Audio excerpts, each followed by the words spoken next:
Welcome to the Horse Frog Podcast. I'm Kamran. And I'm Billy. Billy, what would you say we do here? Well, we like to dig deep into a bunch of books and shows and movies that we love. In excruciating detail, right? In excruciating detail. And we like to talk about things that we like about them, what they make us think, and what we learn from them. And a lot of times we're going to go off topic, but we're going to bring it back in. Basically, it is just two guys hanging out talking about their favorite stuff. And it's not meant to be a replacement for anything. It's meant to be a companion to anything that we're talking about, any shows, any movies, any books that we're talking about. And we really appreciate you taking the time to be with us today. Hopefully you'll enjoy the show with us. One final note before we begin the episode. If you would like to support our show, we have a Patreon set up. You can find the link at horsefrogproductions.com. You can also email us with any feedback at contact@horsefrogproductions.com. Depending on the platform you're listening from, it may also be in the episode description. Today we are covering The Boys, the Amazon Prime show, Season 2, Episode 3. As is tradition, prior to episodes, I'm trying to bait you there.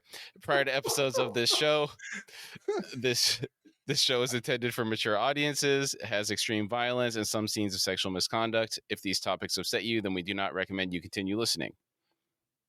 We have a couple of corrections and additions. While reviewing Season 2, Episode 1, I was talking about Tom Cruise's character in Tropic Thunder. I said he was a Hollywood director and he was a Hollywood producer. Okay. So that was a slip of the tongue on my part. I also had kind of a realization after that episode. Billy has coined the Glenn Close effect, this term, which Fatal Attraction is the specific movie, right? Where her character kind of branded her as, you can't separate that role from the actual person. Yes. Right? And I was thinking, what is the worst case of this for me? For me, it's Cameron Diaz from Vanilla Sky. I remember when I was a teenager, she was just becoming popular, and she was in The Mask, and she was in There's Something About Mary, and I thought she was so attractive. And then she is. Vanilla Sky rolls around, and I am absolutely terrified of that woman now. Well, I can't look at her the same. Again, I've never seen that. I guess I need to see that for the Glenn Close effect, because I can't imagine Cameron Diaz freaking me out. For me, the weirdest role for her was, have you seen Being John Malkovich? No, we talked about that a couple episodes ago. She's real frizzy haired, and she's so unrecognizable at first. It took me about 5 minutes. I'm like, I recognize this woman's voice. Who is this? And then you realize that it's Cameron Diaz. Mm-hmm. And she plays such a different person in that one too. So she is really quite an actress. Mm-hmm. And that's interestingly enough, just on the topic of Cameron Diaz, the other day my wife was showing me pictures of famous celebrities that have twins, and Cameron Diaz actually has a twin, and I couldn't tell which one was which. They look that similar to each other. Yeah, I had no idea she had a twin.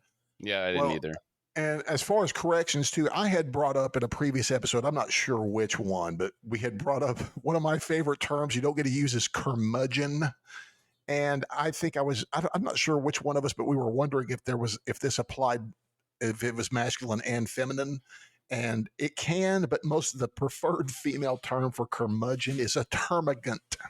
That is okay. So the first thing that comes to mind is that is actually a Tyranid from Warhammer 40K. That is one of the units. Yes. So, wow. Yeah.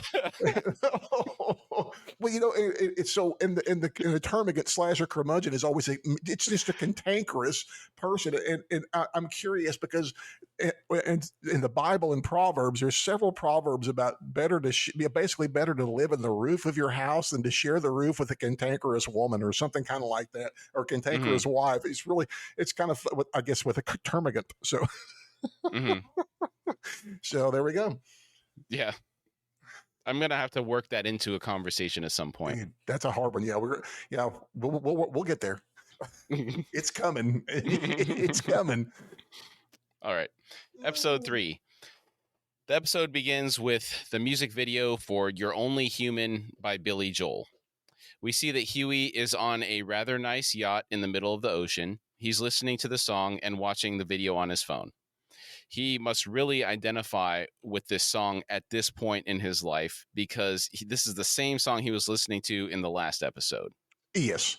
And, Mhm. I don't know if I had pointed this out previously, but that particular video is known for, first off, the play on It's a Wonderful Life at the introduction there, like the guy thinking about killing himself, but it got a heavy, it's in particular dealing with teenage depression and an anti-suicide message in particular in this song. Mm-hmm. So, I mean, I think that I'm just now starting to realize how depressed and sad and how much Huey's going through. I mean, he's just apparently just bowed under a crushing weight right here. And I think this comes out later in this episode, I believe. Yeah, it's been building for a while. Remember, I Yeah. did mention he's going emo last episode. Yes, and you were correct. It's only getting worse in this episode. It is. We'll see that. Well, especially after, the last episode with, Butcher clocking him at the end when he, when the boys kind of seem to be leaning a little bit toward him, they're now Butcher's back. And just to kind of put him in his place, clocks him pretty hard there. And that made me, my last comment about the last episode was how much I'm really not liking Butcher this season. Mm-hmm.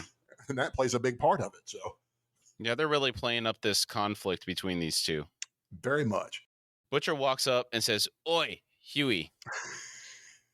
I can do that part of the accent. Oi. There you go. Yeah. Huey is listening to the music so loudly he doesn't hear Butcher. Butcher raises his voice and says his name again, tapping him on the shoulder to get his attention. Huey still doesn't look at Butcher. After a moment, he looks over at him, but still doesn't take his headphones out. Butcher mimes taking the headphones out. Huey slowly complies, taking his headphones out, but not looking at Butcher anymore. We can see he has a huge knot on his left cheek where Butcher clocked him at the end of the last episode. It's a pretty solid bruise. I didn't even catch that. I'll have to recheck that out. Yeah. Butcher says, "I said, how long we gonna be sulking about like some Ponzi eyeline wearing emo twat?"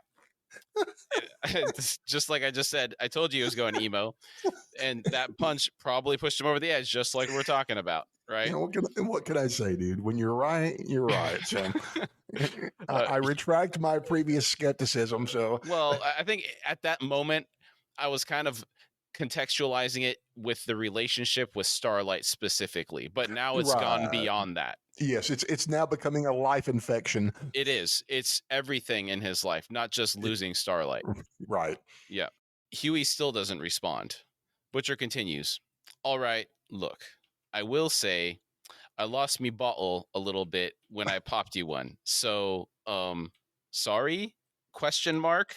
It's like more of a question. It's not a statement." I call that a non-apology. Yeah, yeah. It's like just testing the waters, dip a little toe in, see how it plays out. Definitely not heartfelt. I love that. It's like the word is there, but when you say it as a question, it's like, I don't think it's an apology. Yeah.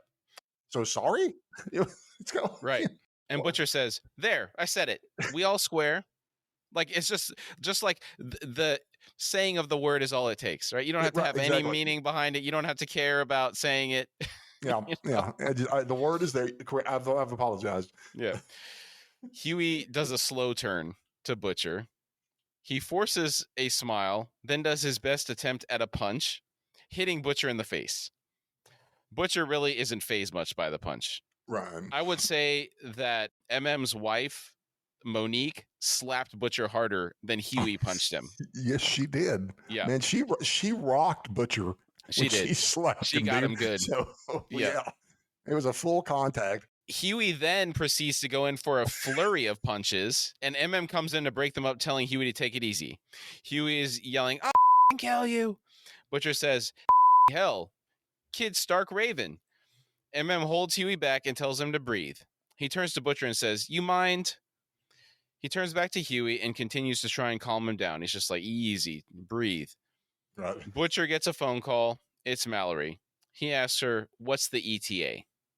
She tells him, "A team's on the way. They'll be here in a few hours." Butcher is taken aback that it will take a few hours. Mallory says, "I'm a civilian. I can't just push a button anymore. The target's secure. No one's seen him." Butcher says, "We're 3 miles offshore, Grace. What do you think? Mallory tells him, I think if there's a way to screw this up, you'll find it. Her foresight is considerable. Yeah. Yeah. Yeah, it is very considerable. And what's funny is I'm curious that she did train Butcher after all, but is this Yep. a critique of her? I don't think she flew by the seat of her pants as much as Butcher does. Do you think? No, man, she seems really organized and under control. Yeah. She's a colonel, right? So I Right. think I would have to assume that she's got chain of command kind of drilled into her. Yeah. That whole structure does have an Yeah. effect on people. It does, and like I say, in this world of spec ops, which is, face it, that's what everyone here is except for Huey.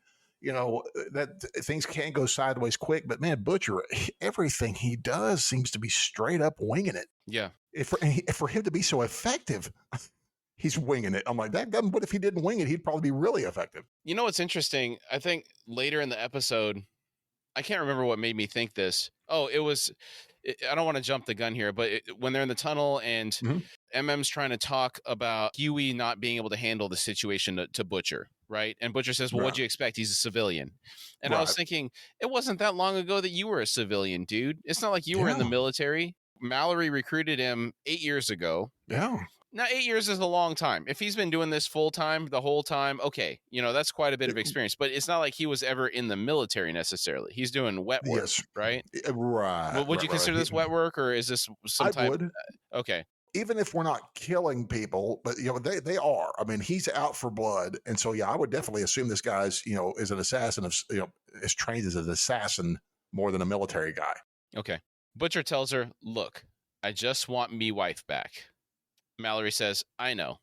Bring Langley the terrorist, and you'll have her." Do you think she's being truthful? How could she possibly get Becca back when she's in some unknown location under Vought control? Right. I think that she thinks she's being truthful.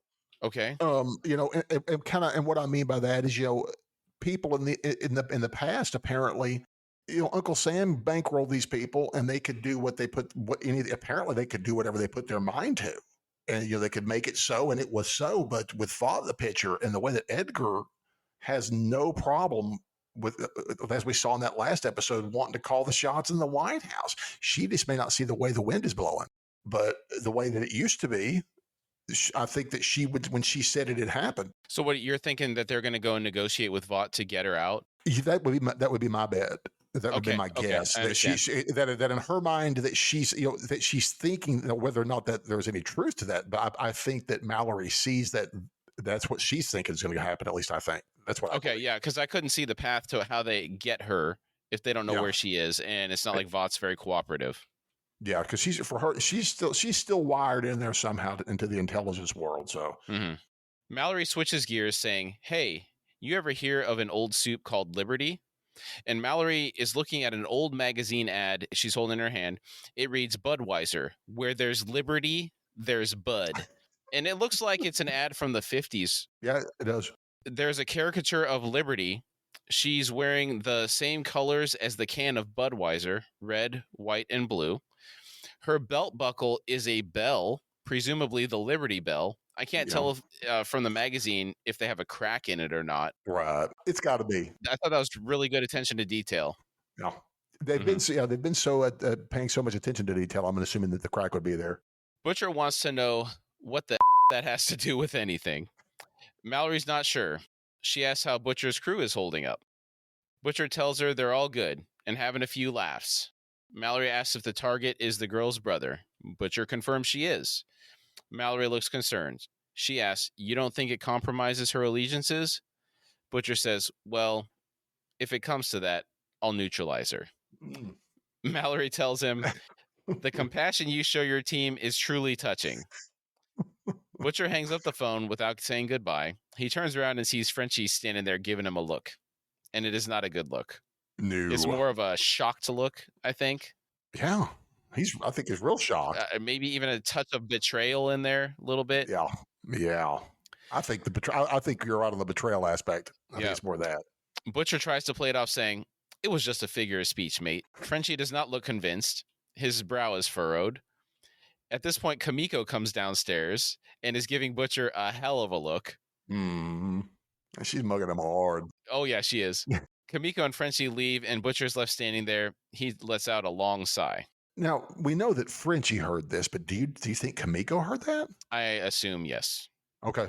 That's kind of what I'm thinking too. And I wouldn't want her to be aware because she is a dangerous individual, as we know. Mm-hmm. So, okay. I don't think she's very fond of Butcher. Her loyalty is probably related more to Frenchie and then possibly some to MM and Huey, because MM did save her from the room. You know, they all put their lives on the line for her to get her out of that captive situation. I think she very much has a very fondness for, well, you know, especially when one of the things we commented in another episode, the previous episode, when you see her before Butcher is coming into the scene and she's doing her studying and when Huey walks in the room, I mean, she lights up when she sees Huey. Yeah, he told her a good job. Yeah, and she just lights up. So there's obviously some connection there. You know, there's a bond forming with this group around Huey, and that's why there's this tension between Huey and Butcher, I'm assuming. Mm-hmm. Kamiko enters a room on the yacht. Her brother is chained up, sitting on the floor next to the bed. She tries to give him some water, but he refuses to drink. She gives him kind of a sad look. She signs, "You remember in the camp, you were so hungry you'd cry all the time, and I snuck into the storage room to steal you rice?" He nods. She signs, "I took care of you. I still will." He says, "I also remember the time they came after you for stealing. I said, no, it was me, and they broke my hands. You might be my big sister, but I protect you too. We protect each other. You know, the Americans will torture me." She signs that she won't let them. He laughs and asks, "How will you stop them?" She has no answer. He tells her, "You have to let me go. I won't attack anyone. I won't hurt anyone. I'm your brother. We only have each other now. Please." She looks at him for a long time, then a tear rolls down her cheek. She smiles sadly. Yeah, she's in a rough spot. I can imagine how conflicted she must feel right now.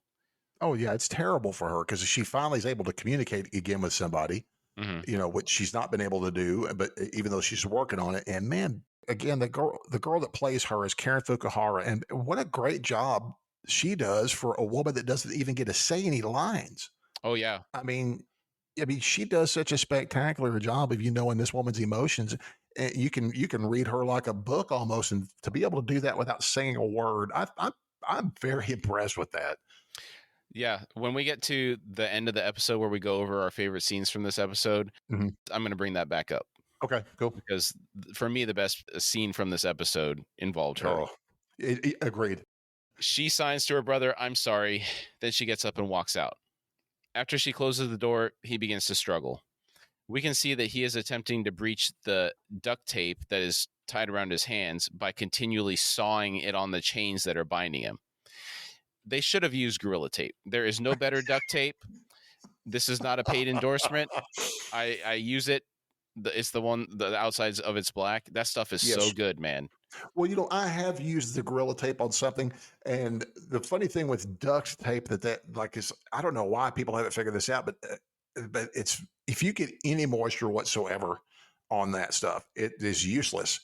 And I've so much so that I think it was not just Mythbusters, but I think I've heard like professionals who are talking about if you've ever taken captive and they duct tape your mouth, just lick the tape and you can get your mouth loose instantly. So really, yes. So it's great until you expose it for moisture on the tacky side, I guess is what I'm trying to say. But once you get any moisture on that whatsoever, it just breaks down. You think that applies to Gorilla Tape? It does not. Okay. I actually dug deep and looked into that one as well, and it says they claim that you can apply that stuff in the water. So I just got a visual image of the meme, the Flex Seal meme, where the guy's slapping the tape. Absolutely, it's the same thing. It's either that or Iron Man at the beginning of the first Avengers movie. Instead of using a laser, he's got a bunch of Gorilla Tape under there wrapping that thing tight. Instead, even Iron Man uses Gorilla Tape. It would be brilliant. Oh man. A-Train's hanging out at the club. A waitress walks up to him and his groupies.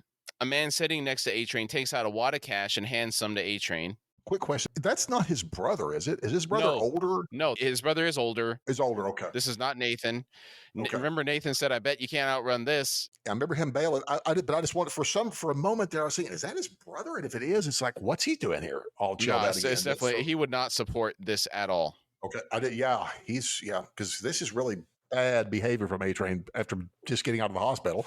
That and the brother would be pushing him to not go to this type of stuff, right? Because he's supposed to be training. I mean, he probably, like you're saying, he wouldn't have him training at this point, but he would be trying to push him away from this type of behavior for sure. Yes. He needs to relax. He needs to rest. Because I think he even said stop going to clubs as one of the things that he needed to stop doing. A Train takes the money from his friend, hands it to the waitress. She hands him a napkin with her name and number on it. She wrote "Call me" on it. After she turns around, he crumples up the napkin and throws it away. He then tells his friend, "I gotta go, man. I'm out." He tells several people bye on the way out. He exits the club, and we are assaulted with bright daylight as he leaves. Yeah. Must have been there all night. Had to have been. Yeah, that's crazy. Just had to have been, yeah. Mm-hmm. Just living it up, dude. That is not good, especially after he just got out of the hospital. And we see the effects of this as soon as he walks out on the street. His heart starts racing. We can hear it pounding again. He's having trouble breathing. The screen's getting blurry. He clutches his chest. He breathes for a second, gets it under control, and walks it off. Becca is serving breakfast to Homelander and Ryan. Addressing Ryan, Becca asks, "You want one or two, buddy?" Ryan tells her just one. Homelander says, "Yeah, just one." Becca gives him a glare. Addressing Ryan again, Becca asks, "You want maple syrup?" Ryan says, While Ryan's deciding, Homelander says, "Yes, please." And he is just so smug here. Oh, he is. I think he's relishing tormenting her. Do you think that he's enjoying tormenting her, or do you think that he just? Because I kind of think he just wants to be a family with her. I mean, he's weird, man. He's clearly out of his mind. I could see how you would think that. I'm not defending him in any way, shape, but please do not. No, I got you. Yeah, I get it. He never had a family as a child.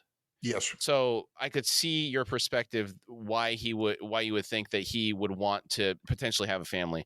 Yes. I guess now that I'm trying to put myself in that mental state of him thinking that way, you're probably more right than I am.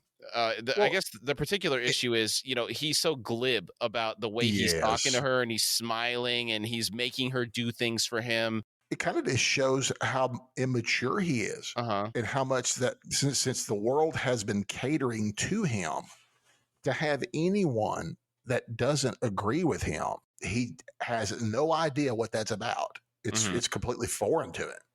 I mean, because later on when because she does say, "After what you did to me," so we know that it wasn't consensual. Yeah. And he feels no guilt or remorse. He feels like he's fine. When we get to that part, we'll dig in a little bit to what he feels about that. Yeah. Okay. Yeah, that's true. That's true. Because he doesn't look at that experience as negative for her at all. Not at all. Yeah. Not at all. Yeah. We'll get there, and we'll kind of dig into that a little bit. Yep. Yep. Yeah. And again, I do feel this so terrible for her having to still share this space that for the past 8 years has actually been a home for her with her little boy. And she's had to make, not be with the person that she loves, apparently, but she's at least with a person she loves, of her son. And then after these 8 years, all of a sudden, this guy is back in her life. Can you imagine how terrifying that must be? Well, this is her sanctuary.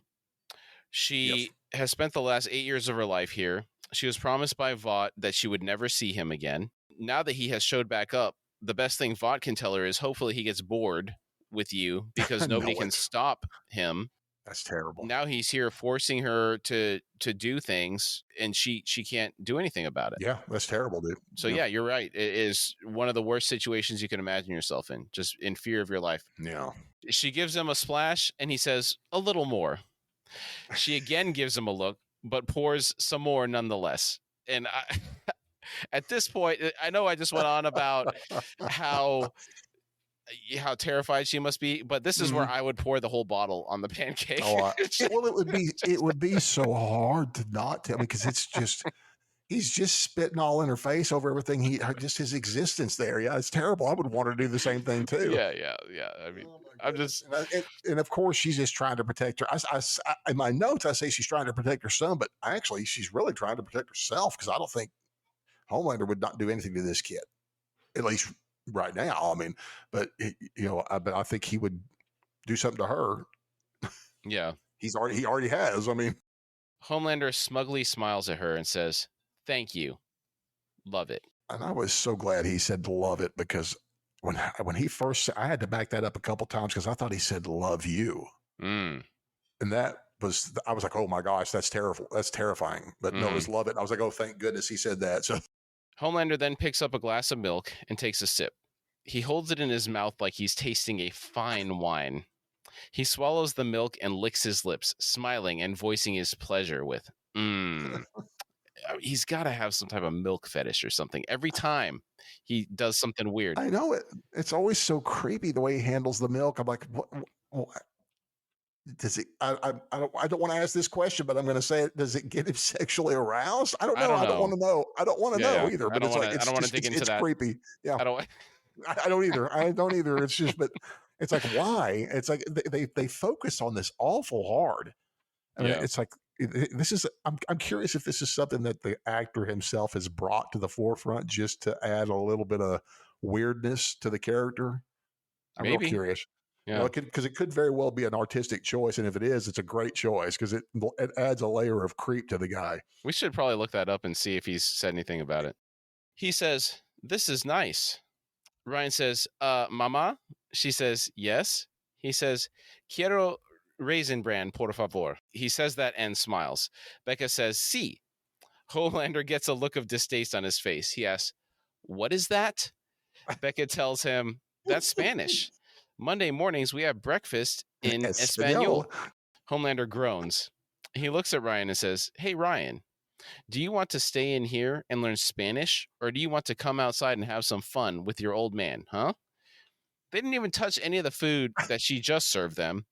No, Another thing I don't understand is Becca put all the effort of making pancakes and eggs and bacon, and the kid's asking for raisin bran on top of that. I don't get that. I'm curious if it's just the fact that all of a sudden this kid is seeing options that never existed before. You give a kid an inch, sometimes they'll take that mile. You just cook pancakes, eggs, and bacon, and now they're getting cereal too. Yeah, it's like why not? It's like this guy's asking for it. Why not? It's Hmm. like this guy that's claiming to be his dad. He's going, hey, you're going to get me this anyhow. So it's like the kid's like, hey, I'll take some too. I see. Bad influence. Okay. Yes. Becca nervously states, "I think he needs to." Ryan interrupts and asks, "Mom, is it okay if I go with him?" Homelanders doesn't let her answer and says, "Yeah, of course it's okay. Right, Mom?" He claps his hands and says, "Come on." Becca reluctantly says, "Sure."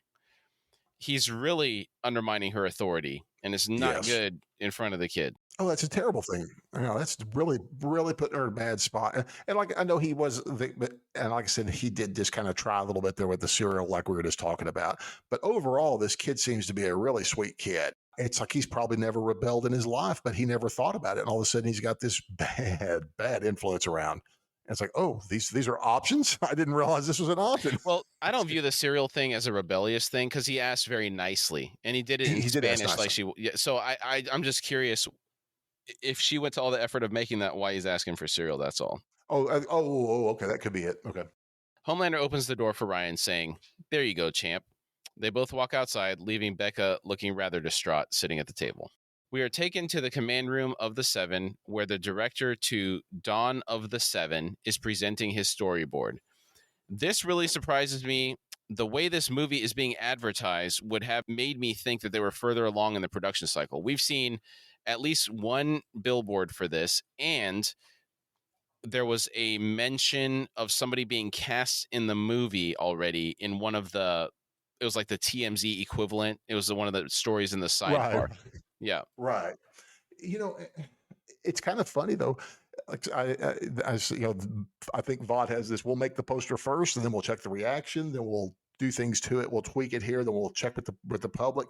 I actually, in a weird way, I had found out recently that that's not as uncommon. Back in the 70s, people would advertise they would advertise a movie that they haven't even made, just looking to get actors to come show up for the auditions. Wow. So I don't now. A place like Vought, I wouldn't think would need that because they are obviously so well known. In the Seven is, everybody apparently loves the Seven. They're on everything, every product we see. They're all over the place. But I just kind of find that, I'm like you. I find it interesting that it's like that they're only this point in the phase. I'm like, why? What are some examples of movies that were advertised prior to? Do you have any examples? It was something I was watching, and it might have been like Nightmare on Elm Street, or is a horror movie, and Okay. something from the horror genre. Now, yeah, but back in the day, though, in particular, the horror genre was more of a guerrilla type film. People just, there was no credibility to it, No funding. so no funding. So this was it was like their way of it sounded almost like when I was watching this show about that this was how they crowdfunded. The show I was watching was Nightmare on Elm Street, but it wasn't that show. It was one of the writers was talking about another movie he had worked on where they did that exact scenario. And it's a movie that I know, like either Last House on the Left or it was something like that, Okay. This director that's giving this presentation, he's quite the character. The first thing we hear him say is, "You guys are ready?" He's really amped up to give this presentation. This reminds me of Cartman getting Butters all stoked up. There's an episode, I can't remember which one, but he's like, "Are you ready to get pumped up?" It's like Butters like, "Yeah, I'm ready." It's like it's going to be, it's going to be really bad for Butters, but that's the same vibe I'm getting from this guy. It's like, "Are you ready?" It's like, this is going to be terrible. It's like it's going to be terrible because how excited this guy is for some reason. Before I get into his presentation, I noticed he was wearing a shirt that says Fassbinder on it. Not to be confused with Fassbender, as in Michael Fassbender, who played Magneto. I love him. Another of my personal favorite comic book characters. Yeah, I love Magneto. Yeah, Michael Fassbender is pretty good. He was good as, was it Archie in the Quentin Tarantino World War II movie? Was that his name, Archie? Oh my word, that's right. I forget he's in that. Yeah, yes, he's fantastic, and he dies so brutally in that movie. It's just like and I always forget that Fassbender's even in that till I watch that. I'm like, oh my goodness, that's Michael Fassbender. But I love that dude so much. But he's magnificent. Did you see the Prometheus and Alien Covenant movies? Yeah. He wasn't he awesome as David in that? Yeah, he does a good job. He's a great actor. Yeah, he's a great actor, man. Fantastic actor. I had to look up this Fassbinder guy. Given the guy wearing the shirt is a director, I think it's safe to say he's talking about Rainer Werner Fassbinder. You are correct. I did look it up. Every Fassbinder, however you were saying that, every one of those shirts I looked up seemed to tie back to him. So I think you're right on that. Okay. This guy was an interesting character. I looked at his IMDb kind of biography page. In the quotes section, one of them stuck out to me. It says, "Everyone must decide for himself whether it is better to have a brief but more intensely felt existence or to live a long and ordinary life." What kind of life did he lead? I'm assuming the latter, the former, then the latter. He OD'd on cocaine, I believe. I don't know if it was OD, but he definitely did a lot of drugs. Very rock and roll. Oh, yeah. Outside of that, this is an excerpt from his biography page. It says, "Above all, Rainer Werner Fassbinder was a rebel whose life and art was marked by gross contradiction. He was openly homosexual, but he married women twice. One of his wives acted in his films, and the other served as his editor. Accused variously by detractors of being anti-communist, male chauvinist, anti-Semitic, and even anti-gay, even though he was homosexual, he completed 44 projects between 1966 and 1982. There was one year he did 8 movies. Good gracious. I think it was 1970. Okay. The majority of these movies can be characterized as highly intelligent social melodramas. His prodigious output was matched by a wild, self-destructive, I'm not sure if I'm saying this right, libertinage that earned him a reputation as the enfant terrible of the new German cinema." You're right. I think you're correct in those. And our all this French stuff in here. This is, yeah. I don't know what's going on. As well as Its central figure, known for his trademark leather jacket and grungy appearance, Fassbinder cruised the bar scene by night looking for sex and drugs, yet he maintained a flawless work ethic by day. Actors and actresses recount disturbing stories of his brutality towards them, yet his pictures demonstrate his deep sensitivity to social misfits and his hatred of institutionalized violence. Some find cinema needlessly controversial and avant-garde. Others accuse him of surrendering to the Hollywood ethos. It is best said that he drew forth strong emotional reactions from all he encountered, both in his personal and professional lives, and this provocative nature can be experienced posthumously through reviewing his artistic legacy. I'll have to check that out. I like eccentric and weird people's directors and artists, not necessarily their works a lot of times, but for some reason, some of those guys that get into that wild rock and roll lifestyle are kind of interesting. They can lead some interesting lives. And I kind of just, sometimes I'm just a fan of weird folks. I mean, more interesting Right? people Absolutely. generally than just the ones kind of clocking in, clocking out every day and just. Well, it reminds me because I meant to ask you previously, but I just this week had watched Lawrence of Arabia. Speaking of brief, interesting lives, what a great guy. We'll have to talk about that sometime. When you say what a great guy, you talking about what was the actor's name in that? Laurence Olivier? Oh, I mean I mean the person that is Oh, Lawrence, the actual Lawrence the Arabia. actual Okay. Lawrence. Yes. Yeah, What an interesting we fellow. should talk about that Yeah. sometime. Yeah.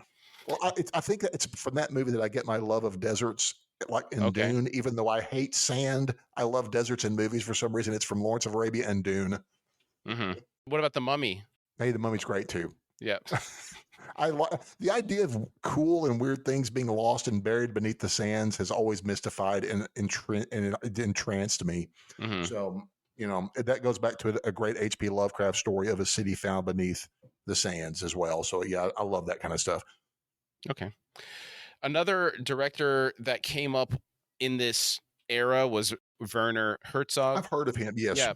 So he is another German director. And I've heard of Herzog, but I've not seen any of his movies. I say that I don't think I have. Okay. So you have seen him actually in something recently. Okay.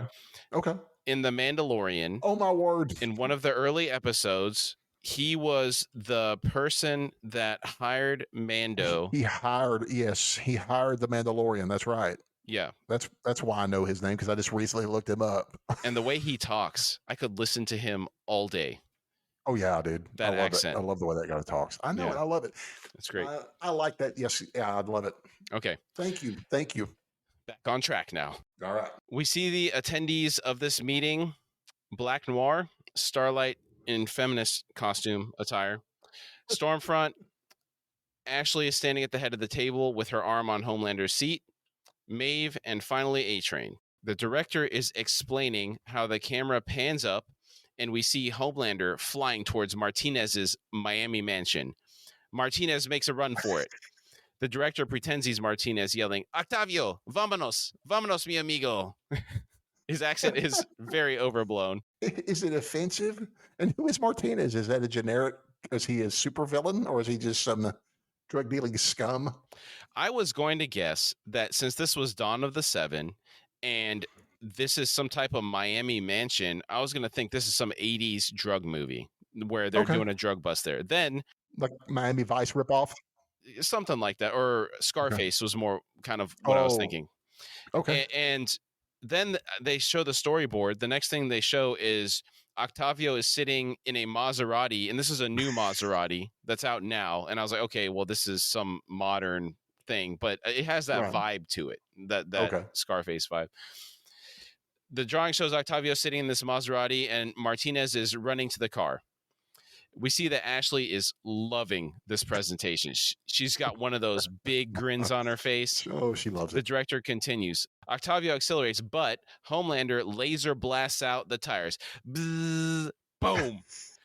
As the director is talking, we hear exciting music in the background. The storyboard shows the Maserati crashing into a palm tree.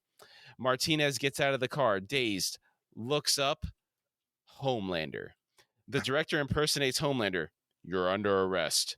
Then he says, "Oh ho ho," and he slaps the handcuffs on Martinez. The cops take him away. Homelander turns to the other heroes. We should work together more often. As Maeve, the director says, you mean like a team up? As Homelander, again, exactly. All 7 of us. The director's done with his presentation. He takes a deep breath and says, holy. He's overtaken with emotion. I love that he loves his own product so much, dude. Oh, yeah, man. He's high on his own supply. Big time. Yeah. He continues. That is the moment the 7 became the 7. He says rousing music. Then he sings Hans Zimmer as he's raising his hands as if he's conducting an orchestra. Oh, my word. Then he excitedly says, title card, Dawn of the 7, cut to black. We hear one person clapping. It's Ashley. None of the heroes look happy about it. Black Noir looks like he's asleep. His head's like rolled back on his chair. I don't think he was even paying attention. How could you tell? Yeah, how could I tell? Did you tell? Mhm. How could we tell? Ashley says, that is amazing. Wow, I am very impressed. The director, Bork. So Bork, like, do you remember the pop star Bork from the 90s? Was that Bjork? Oh, maybe it is. Oh, maybe it is Bjork. I'm so sorry. No, okay. this is like so sorry. But not. I thought he's trying to rip her off. No. It's not. So it's spelled like if you took Born, like Jason Bourne, and then switch the N out with a K. Bork. Okay. Yeah. Okay. So Bork says, "Thank you so much." And gang, that's just the teaser. Look, this is not just a superhero. As Bork is talking, we see A-Train is sweating. Maeve leans over and tells him, "You look like shit." He tells her, "Had a big night." She looks at him with a concerned look on her face. Back to Bork, he's saying, I want to shoot everything handheld, very Paul Greengrass, very grounded. I want to take the audience and literally put them, boom, right there in the action. I cannot stand how Paul Greengrass films his movies. He does the shaky cam garbage. It's trash. It is so bad. I don't like that. It makes me sick. Here are some examples of the movies that he filmed in this style. The Bourne Supremacy, The Bourne Ultimatum, and Green Zone. You go watch those movies and tell me you don't get like vertigo or just a headache just watching them. It's terrible. Well, I do. I find it funny that I didn't realize that he did all those Damon movies. Mm-hmm. It's funny. I thought I had not seen Green Zone, but I think now that I think about it, I have. But I've seen all the trilogy of Bourne. I'll put up with it because I love those books. Mm-hmm. But yeah, I'm like you. That shaky cam, steady cam action. It's good if used sparingly, but whole chunks of film like that I couldn't watch a whole movie like that. That'd be harsh. The only time it's useful is when you have an aging actor. Let's say it's John Travolta in From Paris with Love. And he's supposed to be this tough CIA guy or some type of agent, and he's doing all these hand-to-hand combat things. The guy's like 50 years old. He's overweight. He didn't train. And the shaky cam benefits the director because you can't tell that it's a stuntman. Now, you take an actor that takes this stuff seriously like Keanu Reeves, and then you have John Wick, where it is literally stuntman porn. Where the director was a stunt coordinator, I believe. He was a stunt coordinator on The Matrix. So everything in those movies, if you watch it with the eye towards how they're doing the stunts, it is absolutely incredible. So you contrast those two, and that's one of the reasons why I don't like shaky cam, because you can't see what's happening. And it covers up a lot of the garbage that they can't do because the actors aren't willing to put in the work or are incapable of doing it. The only time I can think of it successful where I like it is sometimes in war stuff, like in Black Hawk Down. Some of that, sometimes there where you get that where you're running, you get that feeling like you're actually running from that kind of stuff. And in 28 Days Later, the zombie flick or the Rage movie, that was some of the first time I remember seeing that and noticing it. But if used correctly, it can be immersive, but that's used sparingly. When, like you say, when they use whole chunks of it, like in those Bourne movies, which I'll put up with. Like I say, I'll put up with them because I like the topic. But yeah, it gets on you after a while, and it does hurt your eyes. to watch a whole chunks of stuff like that. Once you see it, and then you see that they're doing it in a dialogue scene, that's the end of it. You're just like, oh my God, why? Right. Why are we doing shaky cam while we're talking in an office? Because we want that gritty feel of The Office, I guess. I don't know. I assume that's what the sitcom The Office was You got to for. put them right there in the office. Boom. Right. Yeah. Yeah. Oh Yeah. my goodness, that's terrible. Sorry for my rant. I had to get that off It's my okay. chest. It's okay. I share your feelings. One final. I'm sorry. I got to do one more. Paul W.S. Anderson. Oh yeah. He's another one that's really bad about this. So he did all the Resident Evil movies. He did Alien vs. Predator. Yes. There is a good Paul Anderson movie. He did Event Horizon. I have a particular like for Event Horizon. Yeah, I don't know why. It's so dark. It's because it's so dark. Yeah. So it's instead of shaky cam, it's all dark. But yeah. It's a horror movie, so I like that kind of there. So, but that's the I know that's not a great movie. I have a personal love for it though because of the material and Lawrence Fishburne and Sam Neill. Man, I love Sam Neill. I like the actor that's the doctor that gets kind of. Oh, I don't even know that man's name, but I love him too. It's not Oscar Isaac because that's the guy that's in Moon Knight, right? What is this guy? It's something Isaac. I thought Jason Isaacs. Okay, Jason. Yeah, I like him in most movies I've seen him in. He's pretty good too. I like what's funny in that woman. There's this woman, Jolie Richardson. She's kind of the attractive blonde-haired woman in that movie, and she is the sister of Natasha. That was Liam Neeson's wife who was killed in the snow skiing accident, and they come from like English acting royalty. They're part of the Redgraves clan. I don't know if that means anything to you or not, but no. There's two sisters that were very famous English actors, and she's their granddaughter, and she comes from a long line of famous English actors. Mm-hmm. So, and I found it funny that she's in this horror movie because, it's horror is never seen as legitimate, but that's a great movie. I do like it. I agree. Cool. Ashley asks, but what's the plan on Translucent? Bork tells her, that's a great question. Okay, we're going to take a stuntman, put him in a jumpsuit, and just CG him out. And I don't want to jinx this, but Lin-Manuel Miranda wants to do the voice. Ashley shrieks, I love Hamilton. Oh, man. Bork exclaims, the world loves Hamilton. I don't love Hamilton.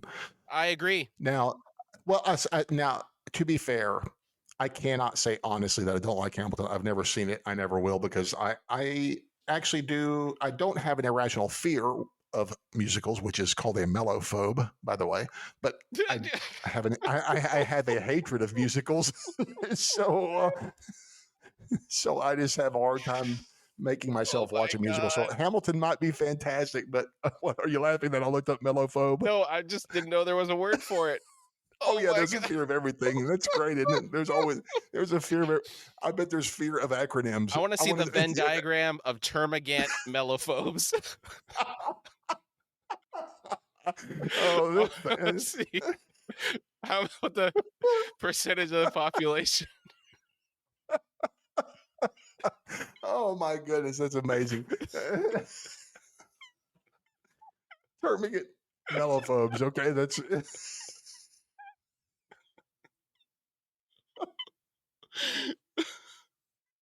All right, dude. We need to get back on track. I've derailed us too far here. I've gone too far off the rails. I'm sorry. I'm still laughing, dude. Okay, I'm trying to reel it in. Okay. Okay. Woo, okay. All right. Any other points on the? No, I'm not gonna do it. Let's move on. I lost it with your termagant mellophobe Venn diagram, but then I lost it with that one. So. All right. Okay, you won tonight's episode. No, I'm out. Hey man, I'm out. You still got a couple of hours. You can one up me anytime you want. So okay. All right. Ooh, I have tears running down my cheeks. Okay, that was amazing. Thank you. Ashley says, "Oh my God, you think he'll do a?" Stormfront interrupts with, "Excuse me, I'm sorry to interrupt this love fest." Bork tells her, "No, of course."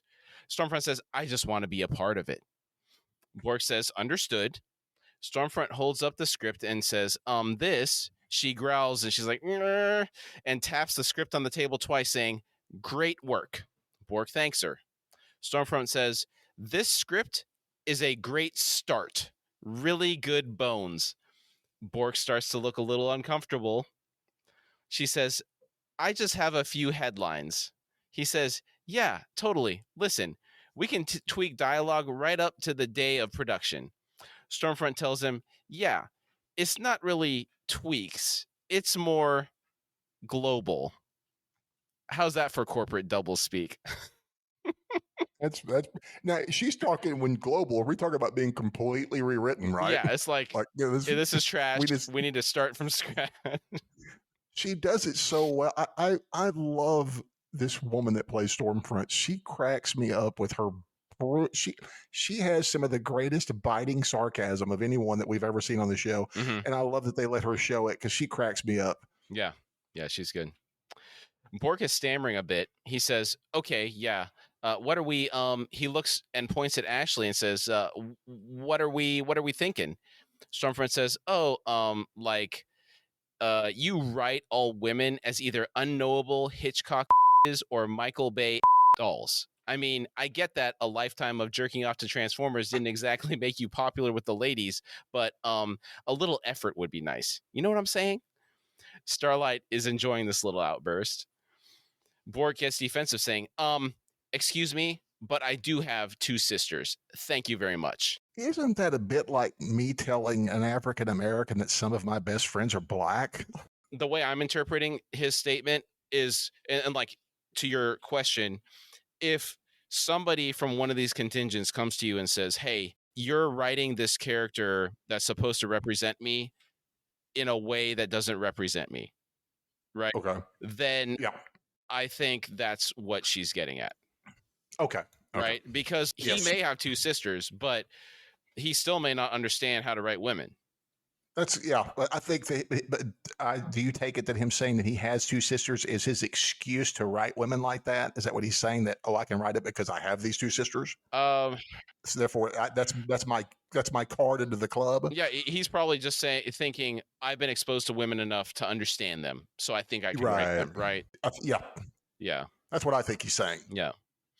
Stormfront says, "Oh," Ashley jumps in saying, and excuse me, but Homelander really loves this script. So Stormfront says, "Oh, okay. Where is he?" Ashley doesn't have an answer. She then gets a notification on her phone. She reads it, not responding to Stormfront. Stormfront says, Ashley is freaking out. She stammers, okay. Just, continue doing what you're doing. I just have to get my next thing. She can't get a sentence out. She's walked up to the heavy doors that seal off the entrance to the room. They don't open as she approaches. She's breathing rapidly. She freaks out, shrieking, "Can someone open this, please?" After a delay, it opens. Ashley says, "Okay," and walks out. Stormfront says, "Okay, I got a few more headlines." Bork has no one to stand up for him anymore, so he just accepts his fate. Madeline would never have responded the way Ashley did to that cell phone message that she got. She would have handled it way better. Not. Yeah. She would, like I said, she would have handled a situation in such a way you wouldn't have realized it was being handled. Yeah, she wouldn't have even given the impression that there was a problem. Yes.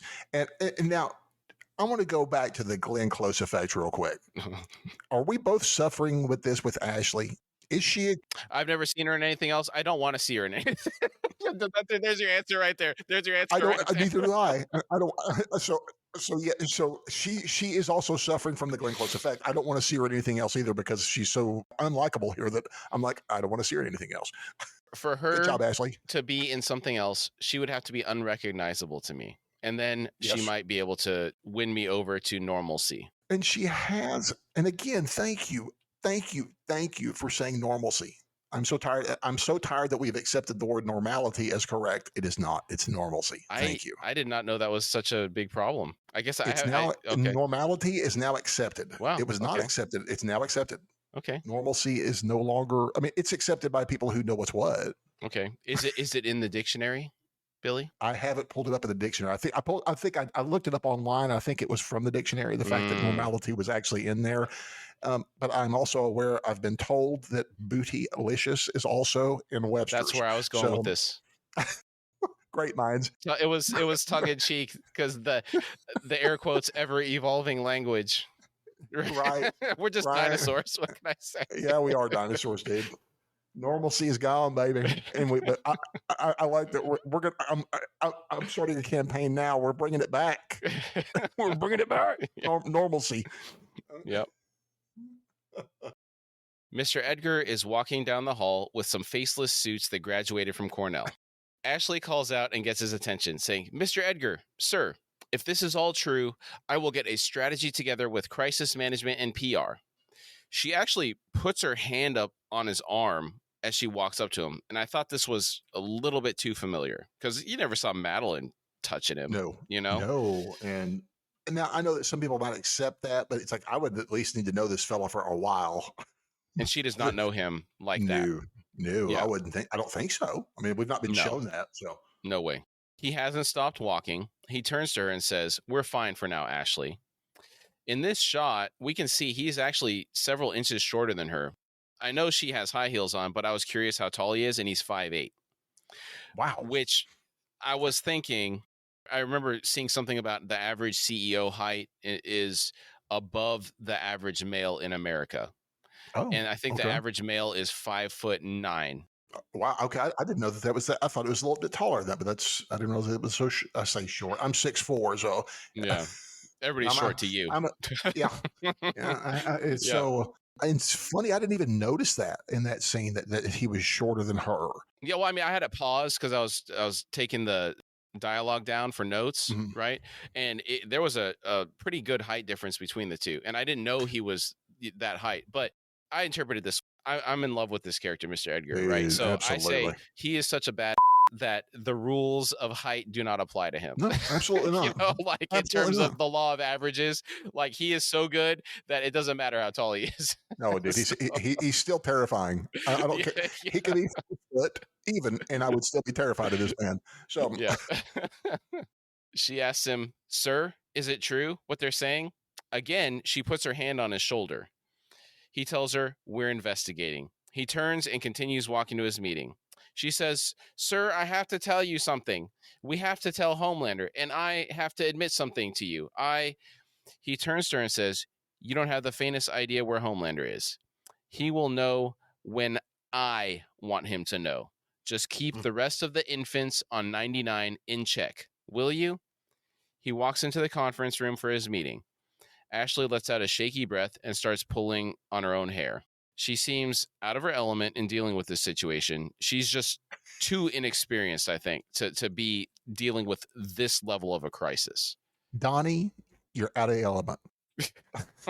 you set yourself Donnie, you're out of your element. You're out of your element.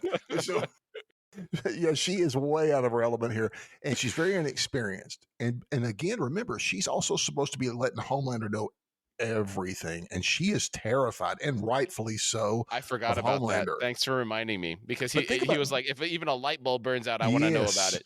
But also think about this. I think that even Mr. Edgar is aware of this. He had to let Ashley back. Homelander just didn't bring her in and say, "Okay, you're working for Vought again." Do you think Edgar already knows this? That he already knows what? I'm not sure. Sorry. That Ashley is supposed to report everything to Homelander. Oh, I don't know about that. Okay, because I'm kind of curious, because man, his intelligence network and the things he knows about people sometimes are quite scary. So I'm just kind of curious, Yeah, because he's all aware. Remember, he's all aware of all the stuff that Homelander was doing, right? And Madeline was not. And so it's like, wow, okay, so he, how much does he really know versus what he lets people know that he knows? Yeah, it's a good question. So, good deal. We see a breaking news broadcast from NNC. Legitimate breaking news this time, not fake breaking news. Okay. So. Is there such a thing anymore as breaking news? I thought all news is all news should be breaking, shouldn't it? So. The headline reads, "Superheroes are not born but made. Exclusive, the shocking truth about Compound V revealed." Starlight is watching the broadcast in her apartment in the Vought Tower, and she's giddy. We hear A-Train arrive with a big whoosh. He asks her, "What did you do?" She says, "I don't know what you're talking about." He says, "Oh, come on. I saw you with the V in your hand." She tells him, "Yeah, and you let me walk away with it. So this is kind of on you, too. If I go down, you come with me. Pretty sure they'd kill us both." He sits on the back of the couch and lets out a long sigh. He says, "You don't get it. You don't with the money. You never with the money. We're going to lose everything. I mean, cars, houses, bonuses." She says, "There are more important things." He raises a finger and says, "You know, the only people that say that are the people who grew up with money." He gets up and walks out. I don't think that Starlight was necessarily wealthy. I'm not saying she was necessarily poor either, but she had, did you take her to be like she didn't have money? How did you look at Starlight? I think they were probably on two different levels of income. Probably so. While Starlight's mom was a realtor, she also was getting alimony from the father. Okay. Now, based off the story that Adrian was telling, I think he grew up in the projects and he had a single mom that probably was struggling to get by. That I could see. So that is a different level of income. I agree with that. Yeah. There may have been times like now, for example, where inflation comes and people have to choose, do I fill up my gas on my car to get to work or do I not eat for a week? Like those are legitimate decisions people have to make. Those are legitimate decisions. That level of pay. Absolutely. Okay. And his statement made her think. She I think it actually touched her. She didn't realize it that way. It did. She is also right, though, in that this is a cause that's worthy of tackling, right? Because Vought is doing really bad stuff. But I see his perspective on it. Yeah, I do. She, as far as superheroes go, from what I can see, she is the only legitimate one, that I would call superhero. That's a true superhero. That's like altruistic, and wants the best for people. So yeah, she's doing the right thing. The broadcaster is continuing his broadcast, talking about how Vought has been administering Compound V to children for decades and that there is evidence showing the parents were receiving payments. The Deep is watching the broadcast. He looks upset. He says, "It started when I was 9. I was at the mall and we passed the pet store and I heard the goldfish begging for their lives. They were begging. And after that, the beach, the aquarium, the lobster," he's struggling to continue. We can see Eagle is sitting in a chair listening to him. The Deep goes on, "I mean, I thought I was going crazy, but my mom said it was a gift, that I was born this way, but I wasn't. I didn't have to be this way. I could have been normal." I mean, that's kind of a deep insight into the way he looks at himself. Very much almost like it's a curse. Yeah, Well, and it would be hard growing up and seeing that and hearing that stuff and wondering if you were losing your mind. But once you find out that it wasn't, it would be. This has never been a gift for him. It doesn't seem like. Yeah, that's a tough situation where if you could talk to these animals and they're all trapped, you can't help them. Yeah. So I see his perspective. Yeah, that would be dreadful being in a pet store, in a mall. Could you imagine? Just the fish, because in particular fish, we don't know much about what goes through their mind. Are we treating them well? Or we seem to think as long as they got water, they're fine. But they need area to move around. Everything else, they just like everything else, I guess.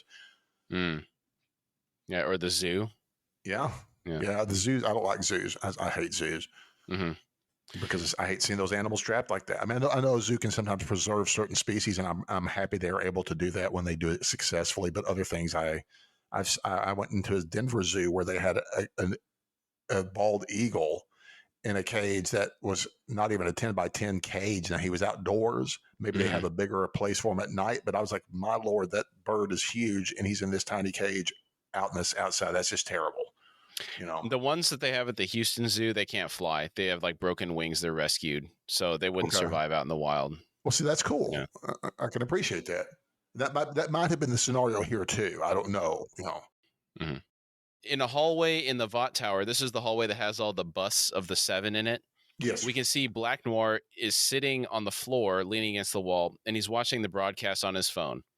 The news anchor is saying, "But early reports seem to suggest the first manifestation of powers can cause fear and anxiety in affected children, especially if they are not carefully guided through the process.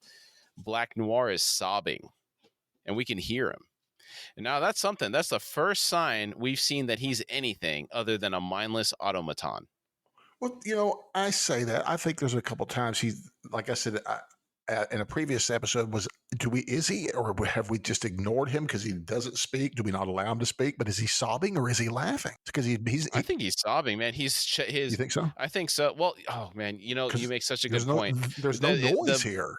The bodies, the actions look the same. Yes, they do, and because you don't hear any noise coming from him, it could be either. It may be both. Oh, that would be so creepy if he was laughing. Right. Yeah. Oh man. And I have reason to feel like he's laughing. I'll leave it at that. But I don't like. Noir's scary. Noir's scary. Remember? Okay. He's scary. Okay. Okay. Wow. Thanks for that other perspective. Oh, you're welcome. I like how we both see sometimes when we look at things so differently. Yeah. I love that. Yeah. But I mean, today you have convinced me of your viewpoint twice. All right. So good job. Yeah. No sloganeering, but I've won you on on viewpoints. So all right. Yeah. I mean, you can't hit a home run every episode on a new slogan for the show. The menacing massage does not present itself every day. So yeah, the Glenn Close effect. I don't know how that needs to catch on. We need to make that catch on somehow. I think that's just absolutely brilliant for some reason. That's great. Huey is watching the broadcast on the yacht. The anchor is saying, so far, Vought has refused to release a statement. Likewise, Dr. Jonah Vogelbaum, former CSO at the company, refusing comment. He's been in seclusion since an undisclosed accident left him paralyzed. Vogelbaum all but disappearing from public life.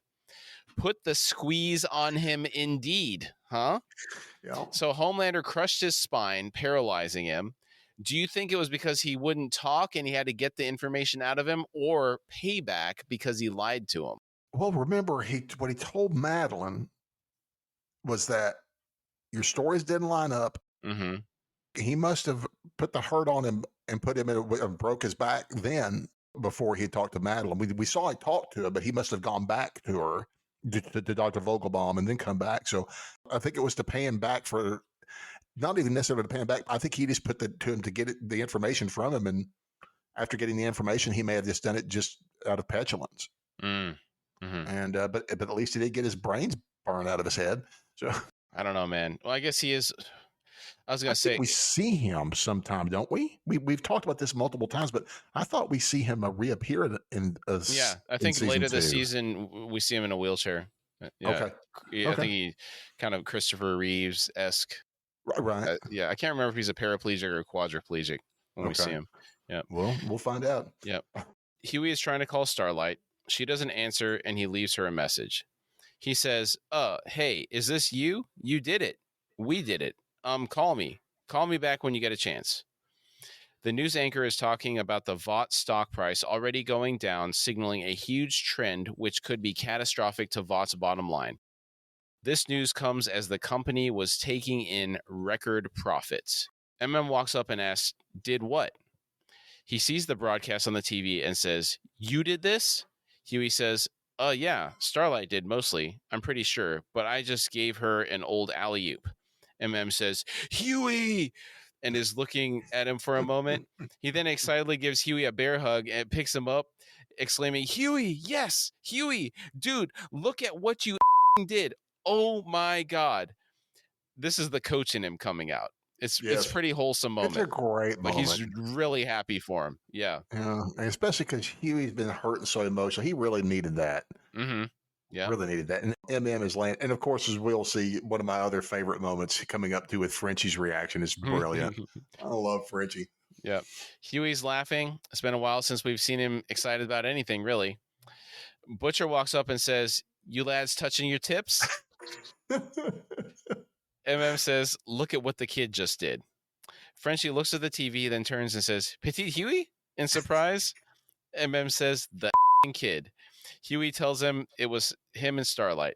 Frenchie gets so excited. He kisses Huey on the lips, not on the I love cheeks, it. on the lips. On the Yeah. lips. It's Huey love jumps it, dude. back laughing. Frenchie yells, yes. MM says, oh. Frenchie goes to give MM a kiss. MM gets defensive stance saying, no, no, no, no, no, no, no, no. They're playing around. Butcher says, nice one. Then turns to walk out of the room. I mean, to be fair, out of Butcher, that's pretty good. That is pretty good. I will get. Yeah. I mean, for him to even acknowledge it is pretty big. Yeah. MM says, that's all you got? We've been trying to do this for years. Vought's finally going down. The kid did it. And nice one? Butcher says, all right. Real nice one. Huey shakes his head and says, you can't even give me this, can you? Not one damn win. Butcher says, I'll tell you what. When we're all done here, I'll buy you a nice, big, family-sized bottle of top-shelf lube. I'll tickle your balls till you beg me to stop, and even then I won't. I just won't do it. But right now, we got a soup terrorist below deck. Could go sideways just like... He snaps his fingers. He looks at all of them and says, so all of you, keep your eyes on the ball. Yeah? Butcher turns and leaves. He's got a point. He does. He does have a point. And he did give Huey credit more than... So, given how Butcher normally acts, I consider this the way he would tell him good job. You know, I do too. I think what impresses me here more than anything is the fact that it's MM that actually says, dude, that's all you're going to say? Mm-hmm, it wasn't Huey that said it first, but MM making me just love, you know, how much Frenchie and MM are so much loving Huey right now. Not even just right now, but it shows how much he's become their friend. Mm-hmm. Butcher turns and leaves. Frenchie pats Huey on the arm and says, don't worry about him. MM says, yeah, him. You did great. Homelander and Ryan are outside. Homelander says, isn't this great? Ryan says, yeah. Homelander chuckles and asks, your mom ever bring you up here? Ryan says no. Homelander shakes his head and says, nah, of course not. You see, that is why a boy needs his father. Hey, I think it's time. Yeah, you ready? Ryan says, ready for what? Homelander nonchalantly tells him to jump. Ryan looks down. Now, to this point, this scene has been filmed from below them. All we had was from the hips up, we see them, right. Sky and the tops of trees. Now, the perspective changes as the camera zooms out, and we see they're standing on the second story of the roof of the house. They're probably about 20 feet in the air. Yeah. Ryan scoffs, saying, wait, you can't be serious. I'm not going to jump. Homelander says, Ryan, you're my son. You can fly just like me. Ryan says, I don't want to. Homelander tells him, you take a big, deep breath, you step off, and your body will just do the rest. It'll just take over. Ryan still doesn't believe him. He says, but I can't fly. I'll just fall right off of here and get... Homelander kneels down and gets eye to eye with him. He says, hey, buddy, you're going to love it, I promise. Ryan says, I'm nothing like you. I can't fly. Homelander stands back up saying, you can. You can. I promise you can. He lets out a big sigh. Ryan is begging now. He says, Dad, please don't make me jump. Homelander pats him on the back, saying, aw, buddy, you called me Dad. He chuckles, then gives Ryan a good, solid push. Ryan screams all the way down to the ground. He hits the ground hard and is unresponsive. Homelander expresses no concern. He's still standing on the roof. I'm so sorry. I'm trying not to laugh. It's mean, it's cruel, it's cold-blooded, and I watched that kid hit the ground 3 times because it looks so real. I'm like, I couldn't believe, you know, when they showed that, it really looks like he shoved that poor kid off the roof. And it's like, so for any people out there that have ever wanted to see what it looks like to shove an 8-year-old off a roof, well, here you go. It's like, you don't have to envision it. It's there for you to see. So I don't want to laugh. It's rough, but for some reason it's brutal and kind of funny in a weird, cruel way. I'm sorry. It reminds me of the Cancer Boy scene in season 1 where you don't want to laugh. It's so bad. Yeah. But And I mean, it looks so real. I backed it up so many times, like, it's like, oh my gosh, did they really shoot that I little think kid off the it's roof? more It's in like, shock. yeah, it is.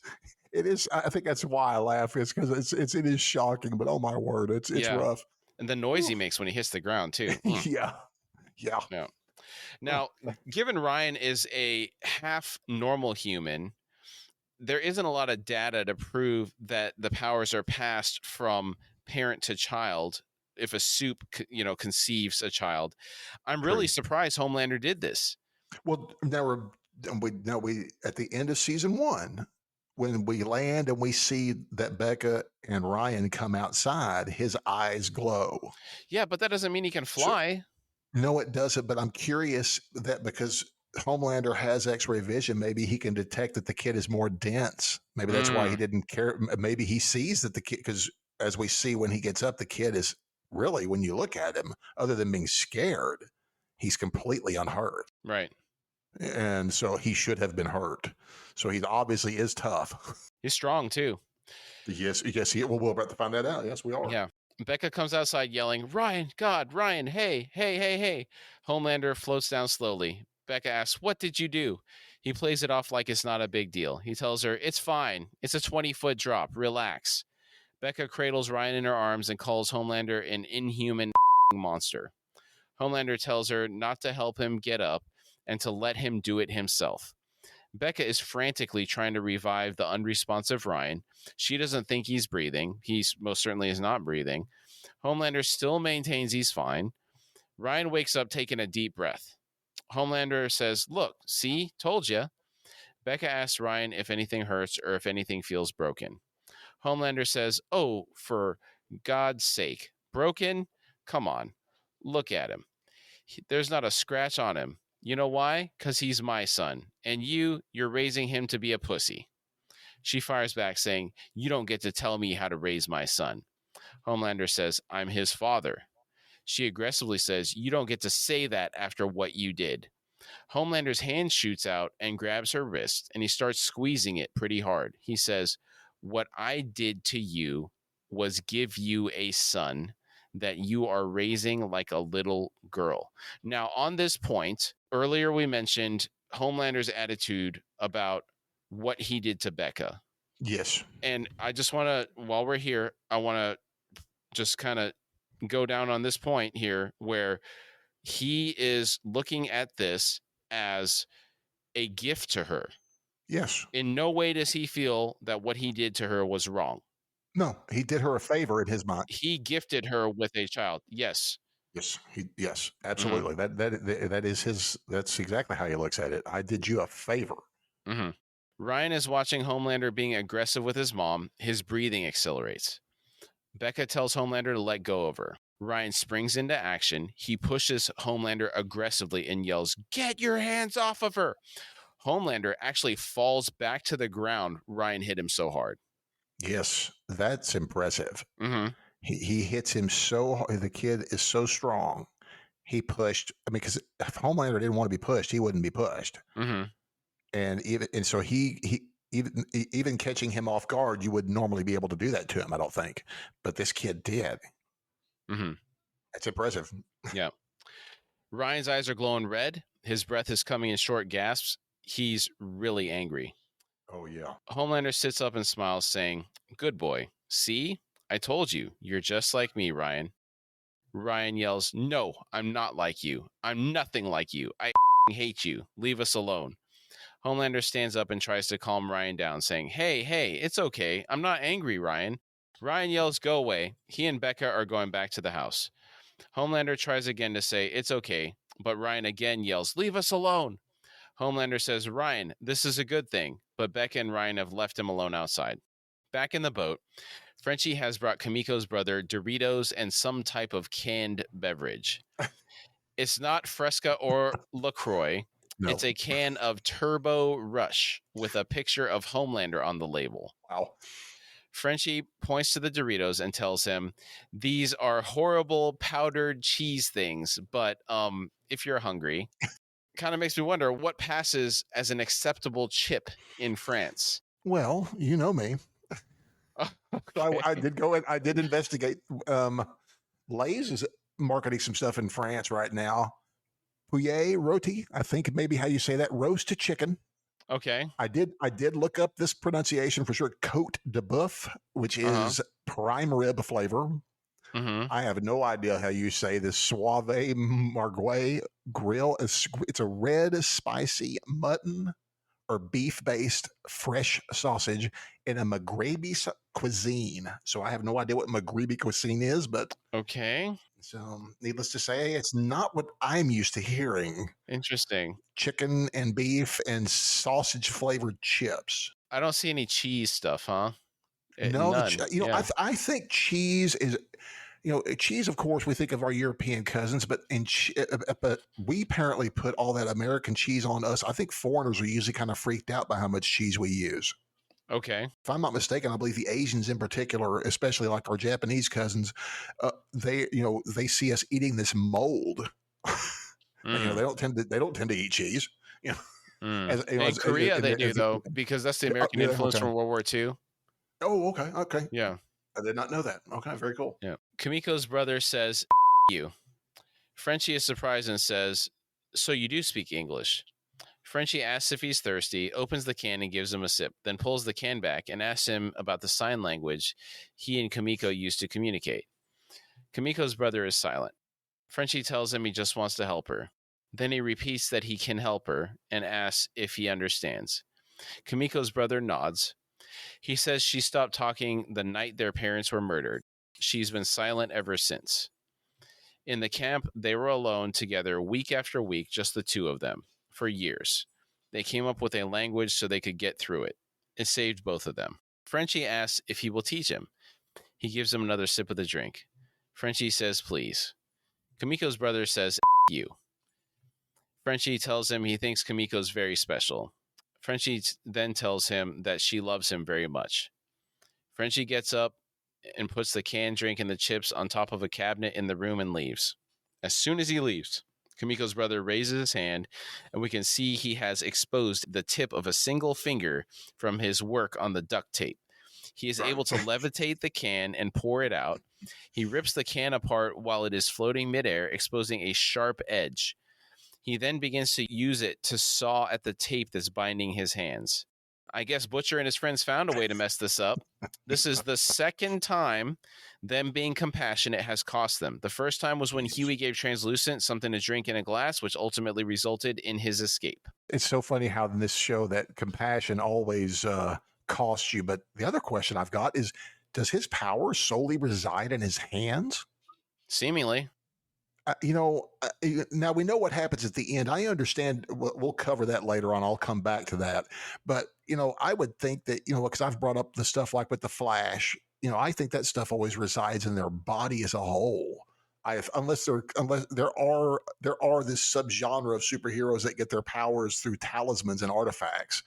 I could see that being your power residing there, but Doctor Strange's movie. Remember the one-armed guy, and he's still doing all that stuff. The guy's like, it's not from your hands. I mean, it's from your mind. Maybe the hand is an antenna. I get, it could be like that. I understand the hand as a focal point and a crutch. Sure. Yeah, I tend to agree with you that it has to come from the mind. Yeah, I was just curious if that's how you were wondering too. But because later on, he has a reason, like I say, for not. We'll cover that then. Yeah. But It's the bad. fact that he's even conscious is surprising. So, Maeve's father is being interviewed by NNC. They are outside his place of work, a Taco Bell. He's claiming he doesn't know anything about this Compound V monkey business. He says, if someone gave it to my little Maeve, I sure as hell didn't know. We see that Maeve is watching the broadcast from the command room for the 7. She's on the phone. She says bullshit he didn't know as she turns the TV off. Maeve says, I remember this one weekend where he made me do 3 mall appearances and a photo shoot for Teen Vogue. All to get the cash for my braces, which he then blew at the $5 table at Circus Circus. Nice. Yeah, real good guy there. Real good fathering, yeah. Elena is the person on the other side of the phone. She's still in the hospital. Elena says, maybe this is what we've been waiting for. Maeve asks what she means. Elena says, they've lied to you from the beginning, all of them. You don't owe them anything. Maybe this is our chance to leave while we can. Maeve says, Elena, if we do that, you know what'll happen. Maeve notices she's not alone in the room and tells Elena she'll call her back. Homelander has entered the room. He's standing a good distance away, almost as if he's unsure he should approach. One thing I noticed here is he doesn't have his gloves on. Oh, I didn't even nicely spotted. Okay. Yeah. And he did not have them on at the breakfast table either, which I noticed this because he's normally wearing them. It's unusual for him not to be wearing them. Yeah. It is very unusual for him not to be wearing them. So, nicely spotted. Yeah. Well, he actually looks good with the gloves. He can pull it off. If I could pull it off, I guess I'd wear those snazzy gloves too. Maybe that's why he doesn't use a phone that much. It'd be terrible trying to manipulate. It would be real tough with those things. Yeah. He waves at her and says, not interrupting, am I? Maeve says, no, of course not. He gives her a thumbs up saying, great. He's acting strange. We've never seen him act this way. He's not in his hostile mode, and he's not in his charming mode. It's more like he's insecure or troubled and is looking for someone to speak with. Yeah, it's very insecure. It is definitely not something we've seen from him before. We've seen him uncertain, like when he stammers, when he's kind of caught being stupid, but not like this. Right. He eventually approaches her and says, it's funny, you know, of all the people here, I've known you the longest. She nods and says, yeah. He sits down on the table and tells her, sometimes it just seems like you're the only person I can lean on. She rather unconvincingly says, yeah, I feel the same way. She's not even looking at him in the eyes when she says it. There's at least a 5-second delay before she looks at him. He says, you do? She says, of course. He takes her hand in his and lets out a sigh of relief. He has tears in his eyes and says, you, and he points at her. He goes on, oh, life, huh? He takes a deep breath and lets it out, patting her on the hand as he does. He says, it's crazy. Who's Elena? Maeve says, Elena's an old friend. Homelander sizes her up for a bit, then asks, since when do you have friends? Maeve tells him, I was just venting about all this bull. Homelander asks, what bull? Maeve is surprised. She asks, wait, you haven't heard? Where have you been? Here we go. I'm going to just say nice job on that distraction, Maeve. Good cover. Yeah, actually, now that you mention it, that is excellent. Excellent distraction. And you know what? If I'm not mistaken, that she appears to have found a way to talk to him somewhat untruthfully and cover herself, because being pleased to see him, and she's able to say that where he's able to detect heartbeats and everything else, and when people's blood pressure's up, and so she's able to keep herself calm while talking to him, especially when she drops the old Elena thing. I freaked out more than she did. I mean, I know she's internally freaking out, but she played it well. Yeah, she did a good job. Good job. Yeah, because I like her and Elena. I'm sorry, I think I like them. I don't like seeing people that can't do what they want because they're afraid of something. Yeah. Because that's right for her, ultimately. Yeah. Back on the yacht, Huey can see a helicopter approaching. It's an NYPD helicopter. We can hear them broadcasting, this is the NYPD. This boat's been reported stolen, and you're all under arrest. They repeat the message again. Frenchie looks at Butcher and says, I thought you said this boat belongs to a friend. How naive do you have to be to believe that? Which of Butcher's friends would have a yacht? I don't know if Butcher has friends. I mean, these people, you want to think that MM and Frenchie are his friends, but I still think he sees them as tools. Neither one of them were particularly happy to see him when he came back. Yes, they were not. Yeah, I think they were enjoying because they realize that Butcher he brings them chaos. I mean, he's a chaotic individual. He brings it with him. Right. The police are instructing them to gather on deck and get their hands in the air. Butcher's response is great. Well, a stranger is just a friend you ain't met yet. That's a real positive outlook. Well, that's an old saying too. And I'm pretty sure I've heard that before. I know I've heard that before, but I do love that statement because that's my motto in life. I think you know that. MM tells Butcher, don't this up. Butcher assures MM, I ain't gonna it up. MM is still going on. Vaught's almost toast. We're almost home free. Butcher repeats himself, saying, I said I ain't gonna it up, all right? Butcher gets out a radio and flags the police. He says, ahoy, gents. I am the captain of my big wet dream. Whoever named that boat has an amazing sense of humor. I love that's a great. That's an amazing boat name. I love it. Yeah, I laughed when I heard it. Oh, that's great. Butcher continues, I'm holding papers signed by the owner for the lease of this vessel, so there must be some kind of misunderstanding. sees a disturbance in the water and warns everyone to look out. The ship's anchor comes flying out of the water and flies just over the deck of the vessel. I had to replay that a couple times to see what that was. I thought it was a man coming out of the water. Oh, okay. Yeah. Okay.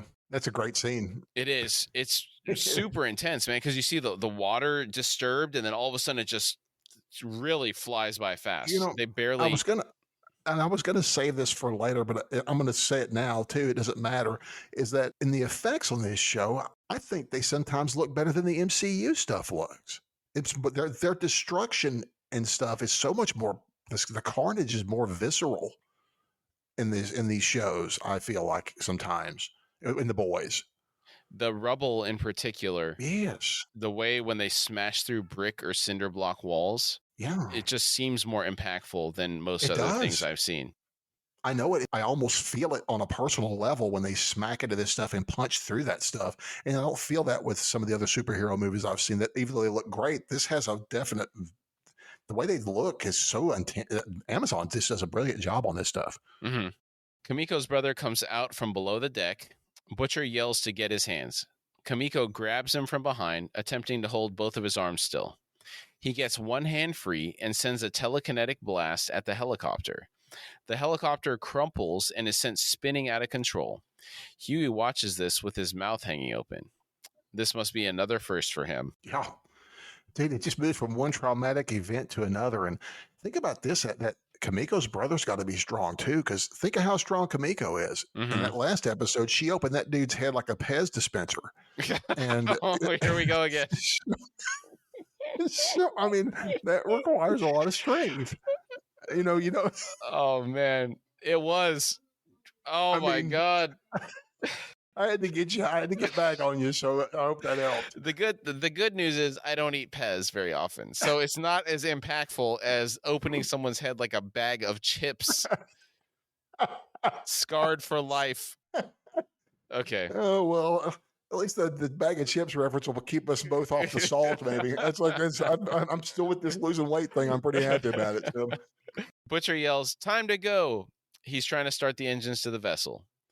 Kamiko is taping up her brother's hands. Fortunately, they're not wet. Huey tells... maybe this is Gorilla Tape. Maybe. Huey tells Butcher not to leave. They need to help the police. Butcher tells Huey they're all dead. Huey says, you don't know that. We have to try. Butcher tries to clarify the situation to Huey, saying, Huey, literally everyone is on their way here right now. We stay here, we die too. Can I say real quick how this is actually Butcher's being pretty cool? I mean, instead of just flat out punching it, he's actually talking to Huey here. Mm-hmm. Instead of just, I'm kind of impressed with that. Yeah, it's less aggressive and more trying to reason with him a little bit. Yes, yeah, I think that's what I'm getting at. It's a reasoned approach. Mm-hmm. Not his jerky telling him to do. It's like, dude, we literally, and he's right. Literally, everyone is on their way right now. Yeah. Mm-hmm. Yeah, and he does a pretty good job of convincing Huey. Huey does look torn, but he does end up listening to him. He runs to the back of the boat. He throws the flotation buoy into the water in case there were any survivors. Butcher hears the splash and looks back to check that Huey is still in the boat. He sees he's still there. Then as he's turning to face the front, he catches MM giving him a real sour look. Butcher says, what? I wasn't the one who that up. Huey is still at the back of the boat, staring at the wreckage of the helicopter as it recedes in the distance. He looks like he's about to start crying. Well, he's seen an awful lot of death for a guy that never saw any until his girlfriend died right in front of his eyes. Mm-hmm. Eagle is telling the Deep, I know how you feel. I'm a freak too. The Deep, who is pacing the room, says, oh, you shoot a bow and arrow. I'm amphibious. Eagle says, okay, just give me the phone. The Deep is looking at something on his phone. Eagle tells him to cancel the call. Postmating Papa John's isn't going to help. I don't understand that reference. Is he saying canceling an order for Papa John's? I don't either. That's a good question. That's not a phrase. That's not a phrase. Are we showing our age with that one? I tried to look it up. The way I read the definition was it was like post coitus. So I think in this conversation, Yeah, that's what I'm getting as well. the Deep does in a couple lines say I'm hungry. So I think he maybe made a Papa John's order, like he's going to gorge himself like he does when he's stressed out. Yeah, maybe so. And maybe he's going to cancel it. So okay. The Deep turns on him and says, how do you know what helps? You don't know anything about me. They hear the doorbell ring. Eagle stands up and says, let's just recite the 15 tenets together. Is that like my 6 steps I need for stopping shoplifters? No, I don't think so. No, I'm just kidding. This sounds more like a 12-step program, actually. Yeah. Mm-hmm. Hey, and a real quick thing, I guess this is what we can ask. We can ask the audience, hey, what's postmating? If anyone has any idea, please reach out, contact at horsefrogproductions.com. Yes, I'd like to hear the definition. I hear people say things at work, a lot of these young guys, and I am so far out of the loop on slang and whatnot. I just walk off because I don't know and I don't feel like asking. You talking about like Gen Z stuff? Yeah, I think so. Okay. It's like these young people using slang I'm really unfamiliar with. I think I'm familiar with, and they're using it completely. I don't get it. I just know I'm getting old, I guess. Yeah. I hear it being picked up by my kids. They're starting to get into middle school, and so right. So they're looking to be cool. They want to be cool. I've been there. We all know. What we've been there. They're calling me bro. They're like, bro, are you serious right now? They're calling their dad bro. I went through a brief phase where I called my parents Joe and Martha, and it wasn't ever disrespectful. It was like because I heard someone else do it, and I was like, and my mother didn't say anything, and then I gave it up because my parents are cool. I must not have got the reaction I wanted out of it, so I went back to mom and dad pretty quick. The doorbell rings again multiple times. The Deep says, no, you and your creepy shit, Eagle. I'm hungry. The Deep opens the door to find Carol. She walks in and says... Speaking of creepy stuff. Yeah. She walks in and says, Deep, it's time. He asks, time for what? She says, for you. It's your time to get back into the 7. He says, what? She shows the Deep a tablet saying, this came from Alistair himself. Eagle says, holy The Deep asks, who? Carol says, Alistair Adana. The Eagle excitedly says, the leader of the church. He sits in the first chair. The Deep says, cool. He doesn't sound very excited. Elrond's calling. Yeah. He says, guys, with everything going on, I don't think I can do it right now. Eagle says, no, Deep. This is your journey. Carol creepily says, you're ready. You have been ready all along. Now get out there and be a hero. The Deep looks inspired. He does look inspired. Mm-hmm. Congresswoman Newman is making an appearance on the World Cable News Network. That's a new one. We haven't seen that before on this show. Is that like MSNBC? It didn't have the same colors. Okay. Oh, it might have been more C-SPAN. No, that wouldn't be World Cable News. I don't know what it was. Okay. Cool. She is demanding an investigation into Vought. She says they're lying to us about Compound V. What else are they lying to us about? In Mr. Edgar's war room, one of the faceless suits is talking to another, telling him we're down 68% in morning trading, 20% in the last 15 minutes. It hits 19, start a buyback. Another female faceless suit is on a call. She says, what about the pharmaceuticals? We hear someone else saying, Pfizer is circling, dismayed at our lack of ethics. Someone is speaking to Mr. Edgar saying, investor lawsuits, breach of fiduciary duty, non-disclosure. Someone else is saying, We have exposure to fraud, assault, infliction of bodily harm, all policy exclusions, no coverage. Mr. Edgar isn't looking at the people speaking. We can see he's fidgeting with a pen in his hand as he's taking this all in. He's being told we have two options. Option one, deny. High risk, high reward. Another lawyer is saying, but if we deny and they nail us, if there is a legit whistleblower, there's no coming back. That's bankruptcy, criminal charges, 10 to 15 for everyone in this room. The first lawyer says, option two, mea culpa. We can see that Mr. Edgar is looking at a tablet that has a picture of Kamiko's brother on the back of the yacht, taken by the NYPD helicopter before it was destroyed. How did he get that? I don't know. It's just we're just starting to see how connected this guy is. This is what I mentioned earlier. Why he made that comment in the previous episode about joyfully stepping into the Oval Office and telling the president what's what. It's like he obviously has no compunctions about getting into the surveillance. And they may even have their own satellite network. As far as you can never tell with a company like this. He may have his own intelligence agency. That's their comp stat. Right. Yeah, that is their comp stat. Yeah, they have comp stat. They have the real one. They have the one that makes the other guys. Trevor probably got that for him. Yeah, Trevor. Yep. Our man Trevor. One of the suits says they've called it trading's halted. The first lawyer turns to Mr. Edgar and says, Stan, we've got to put out a statement. Which one is it? The other lawyer says, Stan, trying to get his attention. Mr. Edgar has a smile on his face. Love it. Back on the boat, MM is yelling at Frenchie. He says, a power jink can, Frenchie? You're a damn idiot. Frenchie says, I was trying to help her. Butcher is on the phone with Mallory. He asks, where the hell are your mates? She says, new deal. You got to bring him in. He says, Grace, we're 3 miles offshore. She tells him, you just crashed a police helicopter, not exactly keeping a low profile. Butcher says, all right. Where do you want us to go? Mallory says, CIA safe house Hazlitt. Be there in 30. And Butcher? He says, yeah. She says, please be careful. It's interesting to see her still expressing concern for his safety, especially after how we saw she treated him in the garage after Rayner's funeral. That's true, but she also... Remember how kind she was to Huey, how genuinely she seemed to be kind to Huey. And she also expressed concern about MM and Frenchie. Mm-hmm. So she may be worried about them.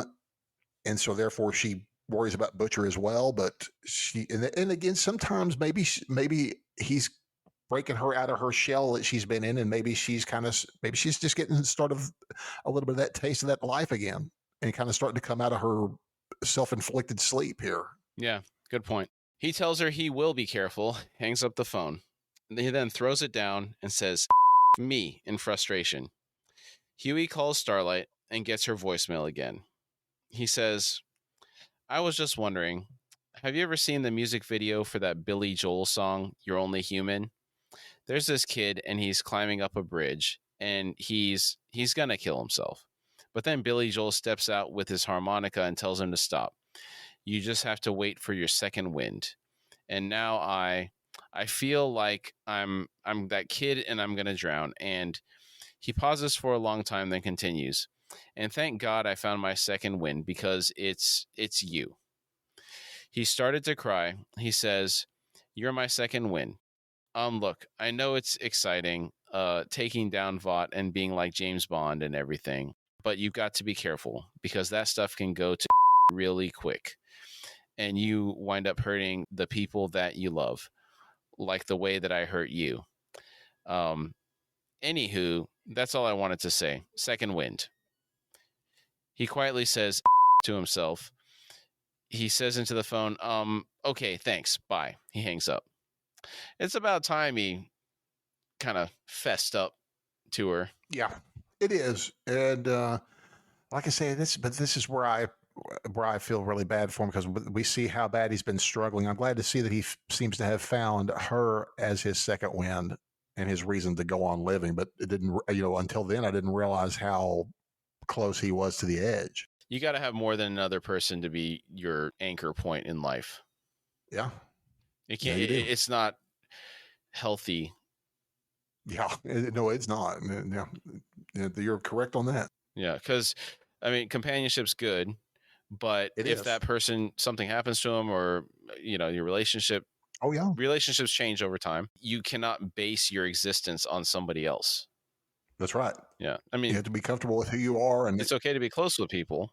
Yeah, yes, yeah.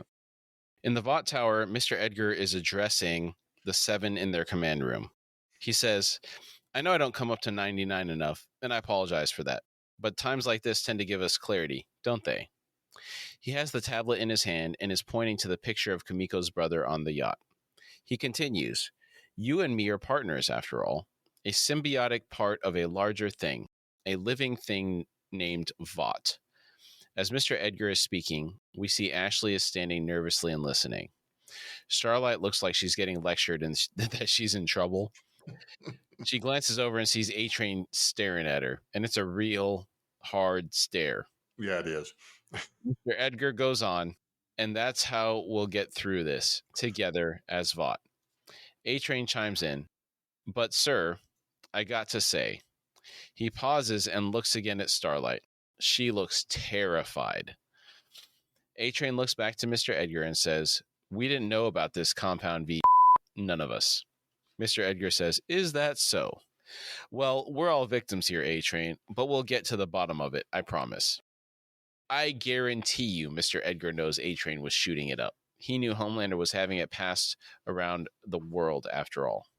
Oh yeah, and like I said earlier, I'm assuming that Mr. Edgar, and especially with that picture of them on the boat, is aware of anything he wants to be aware of, and anything that goes on in that building. I'm assuming he knows what goes on. So the interesting thing there is Starlight's been doing this espionage stuff in the building. Well, that's true. I hope it. And Gecko transferred that stuff to her, so there may be limits to his intelligence That's capability. true. Let's hope so. Yeah. Mm-hmm. For her sake. Mr. Edgar says, right now, catching this super terrorist is... Homelander interrupts saying, villain. He has a really salty look on his face. He's tapping his finger on the table and says, super villain. Mr. Edgar looks at him and says, sure, whatever. It must be our priority, and it changes the conversation. A-Train scoffs and says, so you want us to go out there? Now? I mean, we still need to be prepped by legal and PR. We'll be eaten alive out there. Kind of telling right there, isn't it? The fact that A-Train and he needs an itinerary to even go to function in anything in life. But we do know that he can't go without a script, apparently. Because speaking of the Cancer Boy reference, Yeah, this is a particularly volatile situation, and I could see in their shoes, they would want to know what the corporate talking points are, because that ambiguity, they could really put their foot in their mouth. You're right about that. I didn't think about it from that aspect. Yeah, I'm thinking about it from Vought's perspective, right? They're going to want to kind of circle the wagons, get everybody internally story. They're going to want to capitalize on it in some way, even though they're on their back foot. Yes. Mr. Edgar tells them there's no time for that. Maeve jumps in saying, well, I'm sorry, but I don't think we have to damage control your up. That's pretty ballsy. Talking to the CEO that way. It is. And and it's just all the more and more reason I keep finding more reasons to like Maeve. Yeah. This season. She's really just coming up to where I really dig, who she's becoming. She's getting stronger. I like it. It's a redemption arc. It is. I love it. Yeah. I really love it. Homelander says, hey, guys, enough. We got to pull together here. Mr. Edgar says, thank you, Homelander. Homelander shushes Mr. Edgar, saying, not you. Us, the 7. See, it doesn't matter who made us or how we got here. The point is, we are here, together, family. He looks at Maeve as he says family. He goes on, you guys, you are my real family. I don't think he would have said this before the wake-up call he had with Becca and Ryan. I think he realizes that he can't have that family that he wanted with them in the way that he wants it. So he realized that all he has is the 7. Do you agree? I hadn't thought about it like that. And that's a great point. I think I do agree with you. I said, I hadn't looked at it that way until you said it. And that's a really good, really, really good point. Yeah. Cause the way he was acting when he came to Maeve in that room, it was so weird. Like he was shaken. Yeah, Yeah. he actually seemed human, Hmm. and not. It's the first time we've ever seen he expresses a lot of flaws, but this is the first time his flaw is that he actually appears human. Hmm. Homelander points at Mr. Edgar and says, "This guy, he doesn't care about us. We're not his partners. We're his product. So who gives a if Vought burns to the ground?" Mr. Edgar, unfazed, says, "You should think before you say something you don't mean." Homelander gets aggressive. He starts walking around the table to get near Mr. Edgar. He says, "Really? Should I? We are not Vought. You see, companies, they come and go, but talent is forever. The world needs superheroes, and that, family, that's what we are. So let's get out there and do what it is we do. Let's take this sucker down." That's not a bad speech from him. No. I feel that Mr. Edgar did not live up to the precedent that he set earlier when it was him and Homelander in his office, and he Hmm. just wiped the floor with him. He seemed on his back foot in this conversation and unprepared to deal with the situation compared to before. I don't necessarily think so. Homelander's speech was definitely great, but I don't know if I look at it that way from Mr. Edgar's point of view. Sometimes, as a great debater, sometimes people just there's no answering things. Sometimes you can't say that. Sometimes there's no answer. Homelander is a spoiled little brat. He says what he says sometimes, and sometimes you just there's no arguing. And so I just don't see him lowering himself to argue with him.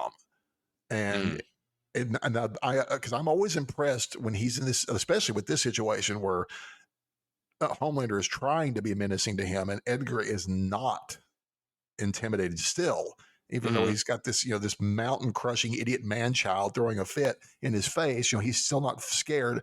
So I've always wondered. I think I've brought this up in the past about whether you think that whether I'm not necessarily thinking that Edgar's maybe enhanced, but I think he has. Do you think that he has the antidote for Compound V? Maybe 80 years of development, they got to have something. Yeah, they got to have something. So I think that there's a way that he can strip him in an instant. And would just be facing a guy that's not even a normal guy, but beyond that. Because if you took Homelander's powers away from him, he would be an arrogant dude that really doesn't know how to fight. He may still have some physical strength just because he's well toned. Probably wouldn't know how to even fight anybody because he never practices. Yeah, he just he depends on brute raw strength because he's got that coming out of him, just out of all those pores. We really haven't seen a amazing combat scene with him where he is equally matched. I know it. I really want to see him duke it out with Maeve, or we've seen some hints in the trailers for 3 that's got me excited about this. But especially the other thing that I think Homelander fails to see here so much, because he was always with Madeline, who is always telling him, what a good boy he is, how much money you've made us. But, this is the money. Mr. Edgar is the money. And you don't mess with the money. A-Train is right. You don't mess with the money. Yeah. Mr. Edgar may be coming to them for their help right now. Right. But this popping off, it's going to come back on them. Oh, yeah. It will. He's not the type of person that's going to forget that. No, he will not. Yeah. Hey, dude, this is Gus Fring. He's not going to forget this. He's never forgetting this. Yeah. The doors to the command center open, and the 7 walk out into the hallway together. Stormfront is trailing Homelander, and she says, "Bot, huh? I did not see that coming from you." Homelander says, "Maybe you don't know me that well." Stormfront says, "Maybe I don't." Maeve is right behind them, and we get an exquisite eye roll from her. I had to rewind to double check it, and it is wonderful. It is like the dictionary definition of a perfect eye roll. I mean, if there is such a thing, that I've never seen it done better. I don't think ever. That's great. That's great. Back in the boat, MM is asking Butcher how far until their destination. Butcher tells him a mile, and he points to it. They can see the land from where they are. All of a sudden, the vessel lurches underneath them. Frenchie and MM both are asking what the hell that was. The vessel lurches again, this time more violently than before. Huey sees 2 fins surface behind them. Are these sharks or porpoises? I think it must be a porpoise because the way that I understand a shark, they wouldn't go. They're not known for like headbutting because they got so many nerves in that front of their face. I don't think they'd be coaxed into headbutting something. I thought the whale was butting the boat. I kind of thought it was at first too. I was kind of impressed that those dudes could swim that fast and hit that hard, but I imagine it's porpoises because they are strong. Okay. And they don't have to hit hard. A boat is, we're not designed to be in the water to begin with. So the porpoise has the upper hand regardless, because it doesn't have to really hit the boat a lot. Just keep hitting it, glancing blows is enough to kind of throw you around on deck, I think, like they're being done. I honestly don't think a porpoise could make it jolt like that. I think it's the whale that's hitting the boat. It might be, but if that's right. They're still in the big boat at this point. Yes, in the big boat, yes. In the smaller boat, the porpoises could definitely do some more. Yes, they could there. Yeah. Mm-hmm. Okay. Yeah, you're right. So yeah, I think you're right. That wouldn't shake it that much. It's probably the whale. Okay. Or it could be. He could have a whole myriad of other aquatic life forms under there. It could be a kraken. Yeah, for all we know, it could be. Release the kraken. How many years have you wanted to make a release the kraken? We don't get to say that. Release the kraken. What did I use? We used to do this. I want to say when we let one of the kids out of their playpen, we would say that. when they were young, like right. I want to say like one. When they were enfant terrible. It was one of my first. One of my first two kids. Yeah, I think. Yeah, I get that reference on the phone. Nice. Thank you. Huey sees two fins surface behind them. Butcher tells MM to take the wheel. He turns, then he sees 6 fins approaching them. He turns and picks up an assault rifle and starts shooting at him. That's not going to do anything. Those bullets don't penetrate the water very well. They get 6 inches in. It's not doing anything, Well, it's what's funny. That's what got me to watch Mythbusters was they do the bullet shooting in the water, and the Glock 9mm actually will penetrate for about 6 inches to a foot. Before losing the momentum. Anything higher velocity usually just disintegrates on impact. Oh, okay. So this is an assault rifle, so this would be in that category. That'd be that category. It will, unless he hits him in the fin, it's not going to do anything. And even hitting him in the fin isn't going to do anything. Yeah, it's really not. Yeah. Okay. So, there you go. The vessel lurches again, causing Butcher to fall. They lose power. Butcher hands MM the rifle and goes below deck. He sees the large sleeping quarters rapidly filling with water. Butcher goes back upstairs and tells everyone to get off the vessel. They all pile into the smaller vessel that they were towing behind them. MM starts firing at the fins he sees in the water. He quickly runs out of ammo and doesn't seem to accomplish much. He yells. They start up the boat and race off. The fins are beginning to close on them. Frenchie yells for Butcher to head for a storm drain that lies ahead of them. Butcher looks off to his left and sees a bunch of air expelled from something's blowhole. A humpback whale surfaces, and we can see the deep is clinging to its hump. And let's just say, for once, the deep looks pretty stinking cool. Doesn't he look pretty great in that shot? I will say yes. That's a pretty cool shot of him. This whole sequence here, while it is happening, is pretty cool. Now, the aftermath... Oh yeah, we'll go about that. But yeah, we'll get there. But the stakes are really high right now. The deep looks super cool right now. We're in it's a water adjacent crime. It looks really cool. So, absolutely. He's in his element. This is his ground, baby. He's awesome, man. Yeah. The whale is swimming parallel to them, trying to head them off. MM sees this and says, "Oh." The whale gets ahead of them and dives back underwater. We see the whale semi-beach itself, attempting to block their path. The deep triumphantly stands atop the whale. Butcher sees his opportunity and goes full throttle. The deep gets into a combat stance. All of the boys are screaming as they plow full speed into the body of the whale, impaling it, causing gore to explode everywhere. Oh my gosh. The whale makes a loud noise of pain. The Deep goes flying and lands on the beach, losing consciousness. And like I was just saying, it was cool until it wasn't. I feel really bad for this whale.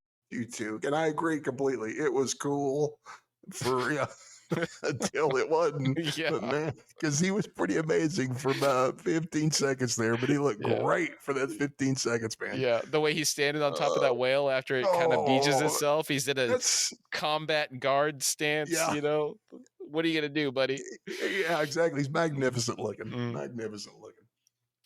Next, we see the boat is inside the whale. Its guts are spilling out onto the beach. Stop.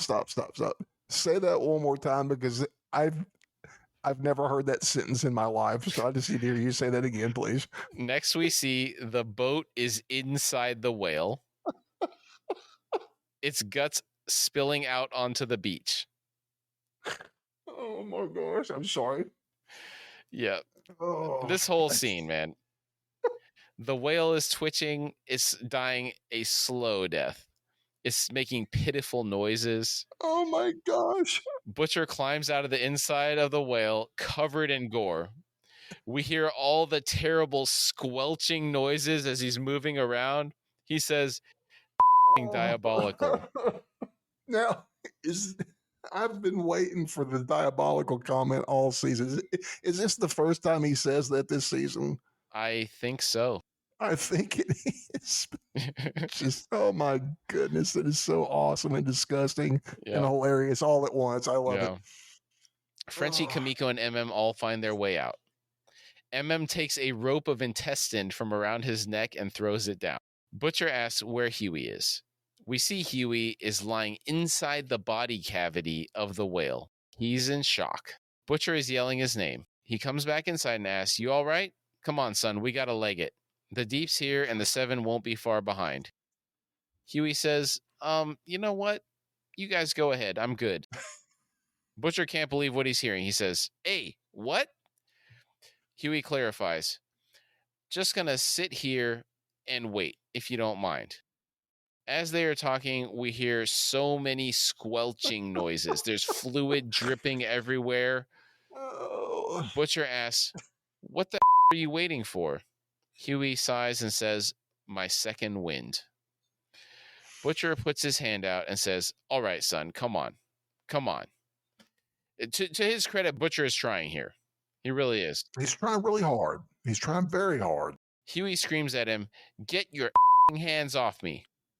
Butcher says, "Geez, all right, fine, suit yourself." He climbs back out of the whale. Butcher addresses the rest of the boys and says, "All right, come on, let's go." Butcher jumps down and slips on a giant intestine. He starts to walk away, and MM stops him. MM says, "We can't leave the kid, man." Butcher tells MM, "Pinocchio's staying put. Have at it." He motions to the hole in the side of the whale and walks away. MM then enters the cavity and addresses Huey. "Hey, kid." Huey says, "What are you doing here?" MM kind of grunts a little bit as he's clambering around in here, and he climbs further into the cavity and lays down next to Huey. He says, "You ain't going, I ain't going." What a stand-up guy, man. We've loved him from the first time we meet him. But what a great guy. If we ever have a superpower team, or not even a superpower team, whatever, we need MM on our side, dude. Oh, yeah. He's the man. He's the kind of guy you want on your team. Absolutely. Huey says, "They're going to be here any second." MM says, "Probably." And he starts looking around, inspecting the cavity. They sit there for a moment in silence. Huey finally says, and gets up. MM says, "Yup." Can you imagine what it must have been like to film this scene? I cannot, because they're covered in so much nastiness. And I always have tears in my eyes watching that scene, especially as you talk about it. It makes me get to crying. And yeah, I didn't really describe the cavity very much. There's lumps of flesh and sacs all over the place, and pulsing and throbbing with fluids. And there's like a artery, it looks like, dripping blood the whole time. And but I've never seen anyone chill in a carcass in anything except maybe the Tauntaun and Empire Strikes Back. But Luke is not kicking back in that thing. He's in a coma, dude. This is like kind of chilling. I like how he kind of sits back there and is chilling for a second in that nastiness. And it's just so disgusting and so funny all at once. I love it. Have you seen the Tauntaun sleeping bag? No way. It's in the shape of a Tauntaun. The zipper handle is a lightsaber, and when you unzip it and you open it, it's the Tauntaun intestines on the inside. Like the fabric is the print of the Tauntaun guts. Do you have one for your kids? No, I think they're kind of expensive, but I want one now. Every level of this is like a bigger joke. I mean, it's so cool. Only the biggest Star Wars nerds would appreciate this, you know? Right. It's true. Yeah. Oh, my word. Oh, I mean, the icing on the cake for me is the lightsaber on the zipper. I know. That's amazing. That's absolutely amazing. I'm going to look this up when we get off. Oh, my goodness. I want one. Yeah. And what's bad, this is Texas. We never have sleeping bag weather except for 2 days out of the year? Man, well, maybe. It depends on if a freeze comes in. Polar vortex. Right. Yep. It's either the super hot, it's the super Saharan desert and muggy, or it's just frigid and hateful. Butcher is leading them through the sewers. Huey is dragging at the back. He stops and is leaning against the wall. Frenchie stops and is trying to prompt him to keep moving. Tries talking to Butcher. He says, "Hey, the kid's falling apart. You know that, right?" Butcher says, "Well, what'd you expect? He's a civilian." This is the statement I was referencing earlier when we're discussing Huey's mental state. Yes. I was talking about how long it had been since Butcher was a civilian. Well, and the fact that when he talks to Huey so many times, he, like at the end of that season, of course I need you. I need you for this mission. It's this is the first time I've ever heard him call him a civilian. Mm-hmm. Right. He's always tried to sound like he's always part. We need him for this mission. They needed him to get their foot in the door with the A-Train incident, but other than that, they didn't need Huey. Mm-hmm. But he's proved invaluable. Yes, he has. He brings his own special skill set to the table. That's right. Mm-hmm. That's right. Says, No. It's not just him. It's all of us. Frenchie is telling Huey, "Move the feet. Just move the feet. Come on." Huey starts walking again. Kamiko is leading her brother through the sewers. She's taking this like a champ, actually. Yeah, she is. I guess they've seen some, so they're they're probably a little desensitized. I guess, yeah. It starts with the murder of their parents. So yeah, I'm assuming, these are some pretty callous individuals. Not in me, they're just used to the harsh. Right. Still talking to Butcher, says, "We're at our breaking point, at each other's throats, and you keep pushing us and pushing." It's like Butcher interrupts him, saying, "Right over the finish line. We just need to keep our together a little bit longer, okay? We hand the over, and I get Becca, and you get your girls." Tries to interrupt him. Butcher tells him, "We're right there." Says, "Huey's not going to make it, and you need that kid more than any one of us. He's your canary." Butcher doesn't get it. He asks, "My canary?" Says, "You let your canary die? How are you going to know when you've gone too far?" And I'm assuming you know the canary in the coal mine reference, right? I am familiar. Should we? We should probably elaborate, I guess. Okay. You wanted to take this? You want me to take it? I can make an attempt, and you can correct me if I'm wrong. How's that sound? Okay, go for it. Okay. Do it. Yeah. So the miners will have a canary down there because while they're mining, they may come across noxious fumes, and the canary will expire before a human will. So it's an early warning sign that the air is unbreathable. That's it. Perfect. Okay. Cool. Now, are you familiar with H2S? No. Okay, so this stuff, if you are working in a refinery or at an oil well site that has H2S, you have to have special precautions. Like you have to wear these sensors and stuff. If you take one breath of that stuff, it could kill you.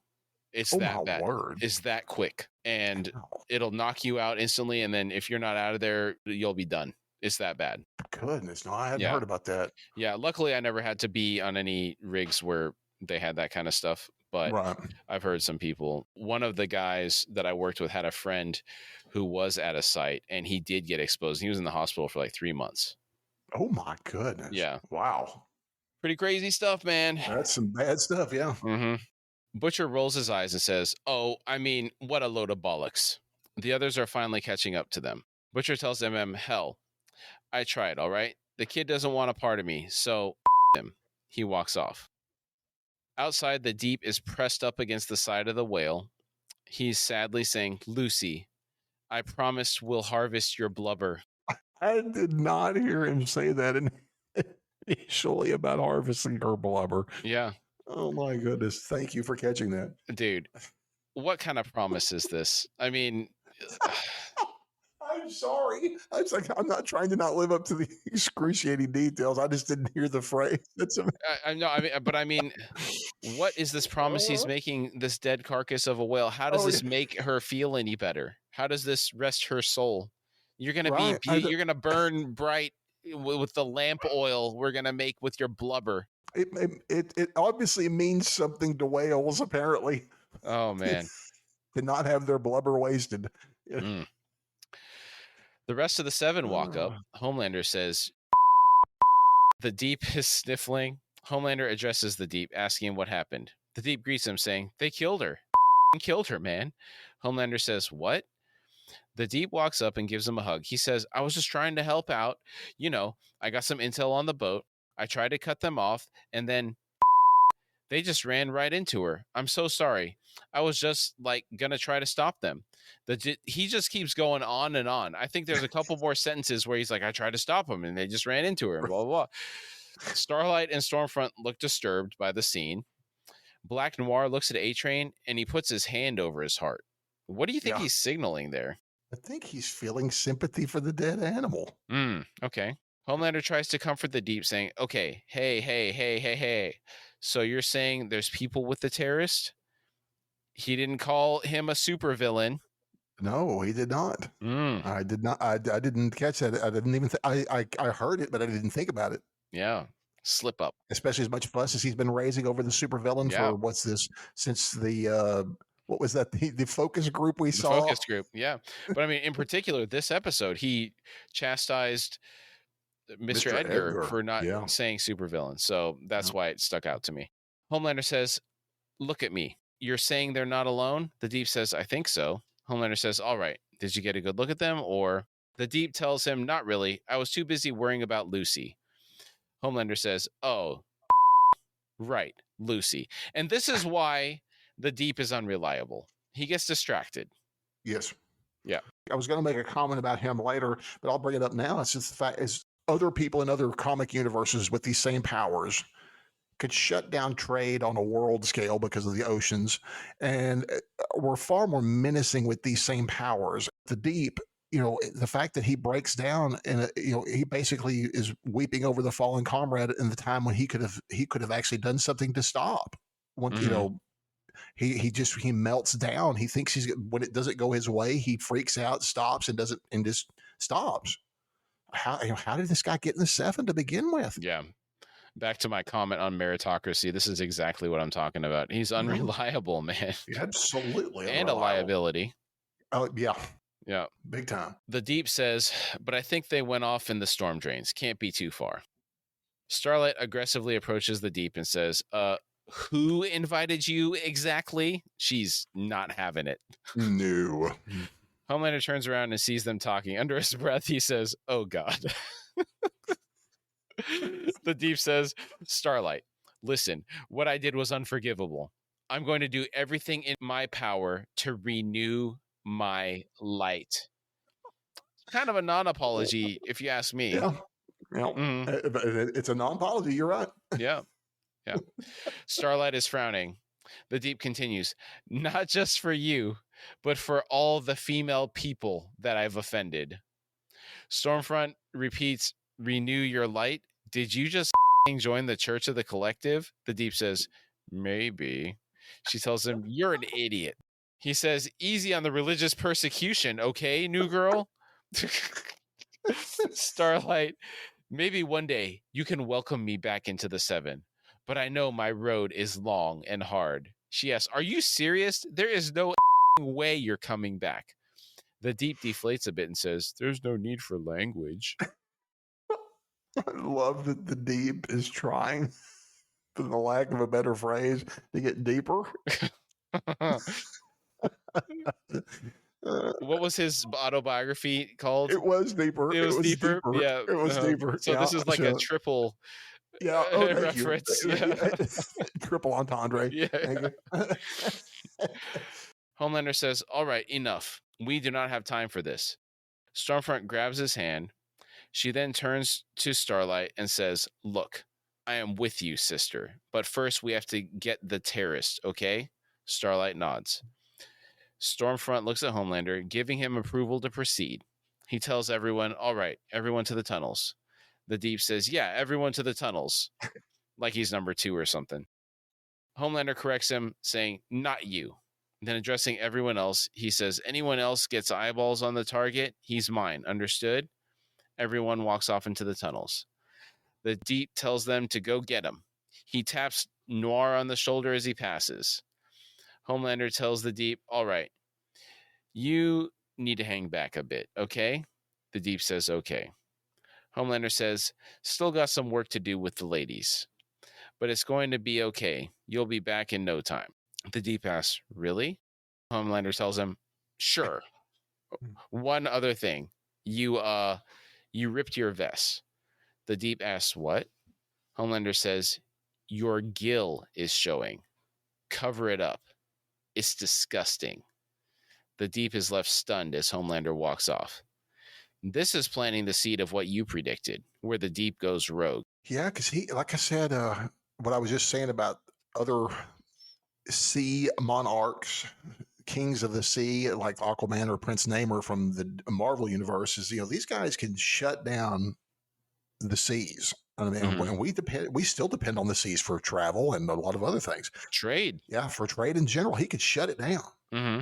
And if the Deep ever got comfortable with himself and learned how to not second guess it, he could be a formidable enemy if he chose to go that route, or if he so chooses to go that route. One caveat here. Okay. Both of your sea monarchs that you're referring to, Mm-hmm. they have a people at their disposal. This is true. That is very true. The Deep is just a guy. These abilities. With what is he? What does he call them? His coworkers? Very, it's not coworkers. it's very good companions. Very No. good. What did he write in the binder? It was super awesome. It was like counterparts, or it was some work related term, wasn't it? Yeah, yeah. I get to It was he sees them as I'm assuming we're talking about how he sees the fish. Yeah. Yeah, they're his friends. I mean, they really are his friends. And but yeah, and that's one way I hadn't even thought about though. But he doesn't need a people, because every time that Namor or Aquaman, those guys, Aquaman is not really a welcome monarch at first, because he's a bastard son. He's half human, half Atlantean, and Namor is. In the Marvel universe, he is an Atlantean and the king of them. But every time he's ever done things, he's just kind of acted on his own. He's just a wild card. But they're wild cards that are forces of nature and have a force of nature at their. The Earth is covered by 2/3 of it is their domain. Yeah. So I think the Deep could become a sea king since he likes the fish as his friends. I mean, why not get him as an army? Okay. A-Train is speeding through the tunnels. He stops and we can hear his heart beating again. He just can't handle this level of exertion anymore. No. There is always a price to pay for using performance-enhancing drugs. Yeah. And, and also the fact that he's doing this so soon after the heart attack, they don't, heart attack patients, they want you to chill out. And because there's a lot of anxiety that exists in heart patients after this, because you think that anything that you feel I think it can take people anywhere from months to probably years to get over the anxiety of going to have a heart attack and kill me. Any pain you feel, it's got to be so. And but he is in bad health. I mean, I don't know how long he was in that coma, and straight out of the coma into being just looking terrible.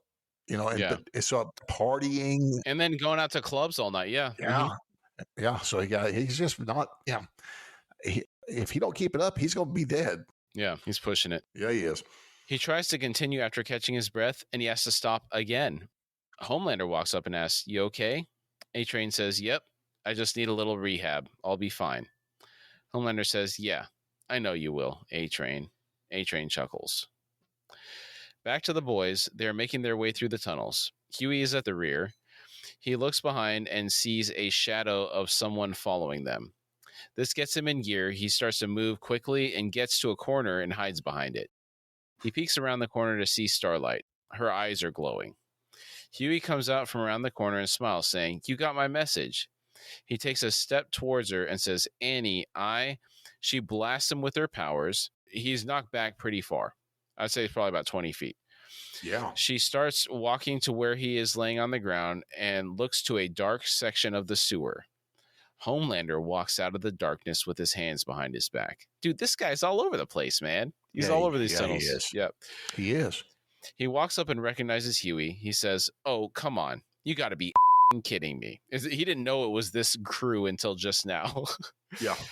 He points at Huey and looks at Starlight, saying, "This guy again?" She says, "I did not know." He holds his finger up and says, "Shut it.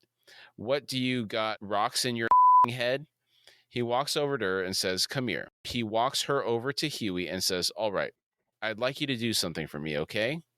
Kill him." She says, She doesn't finish. We see Butcher snooping around the corner.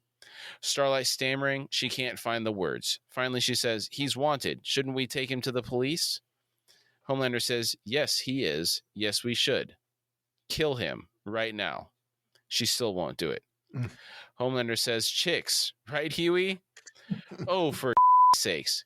Come on. It's easy. Hands in the air like you just don't care." He chuckles while taking her hands and positioning them out in front of her. He says, "Kill. Do it. More incentive? Okay. You kill him or I'll kill you. Both. Do it." And every time he's pausing, she's just not doing anything. He's trying to prompt her on. We can see Butcher is listening to this. "You're Only Human" starts to play. Starlight activates her powers, and the light begins to fill the area. Huey smiles. He looks like he wants her to kill him, doesn't he? Do you think Yeah, I think he wants it to be over. Yeah. Yeah. That's what I think too. Butcher yells, "Oi!" Homelander turns around and says, "William, what a surprise." He laughs. He goes on, "Hey, I had a great breakfast with your wife this morning. Pancakes. Delicious." And while he's saying delicious, he does this thing with his tongue. It's really creepy and weird. Yeah. He's really pushing Butcher's buttons. Yeah. Butcher says, "Yeah, eat this, mother."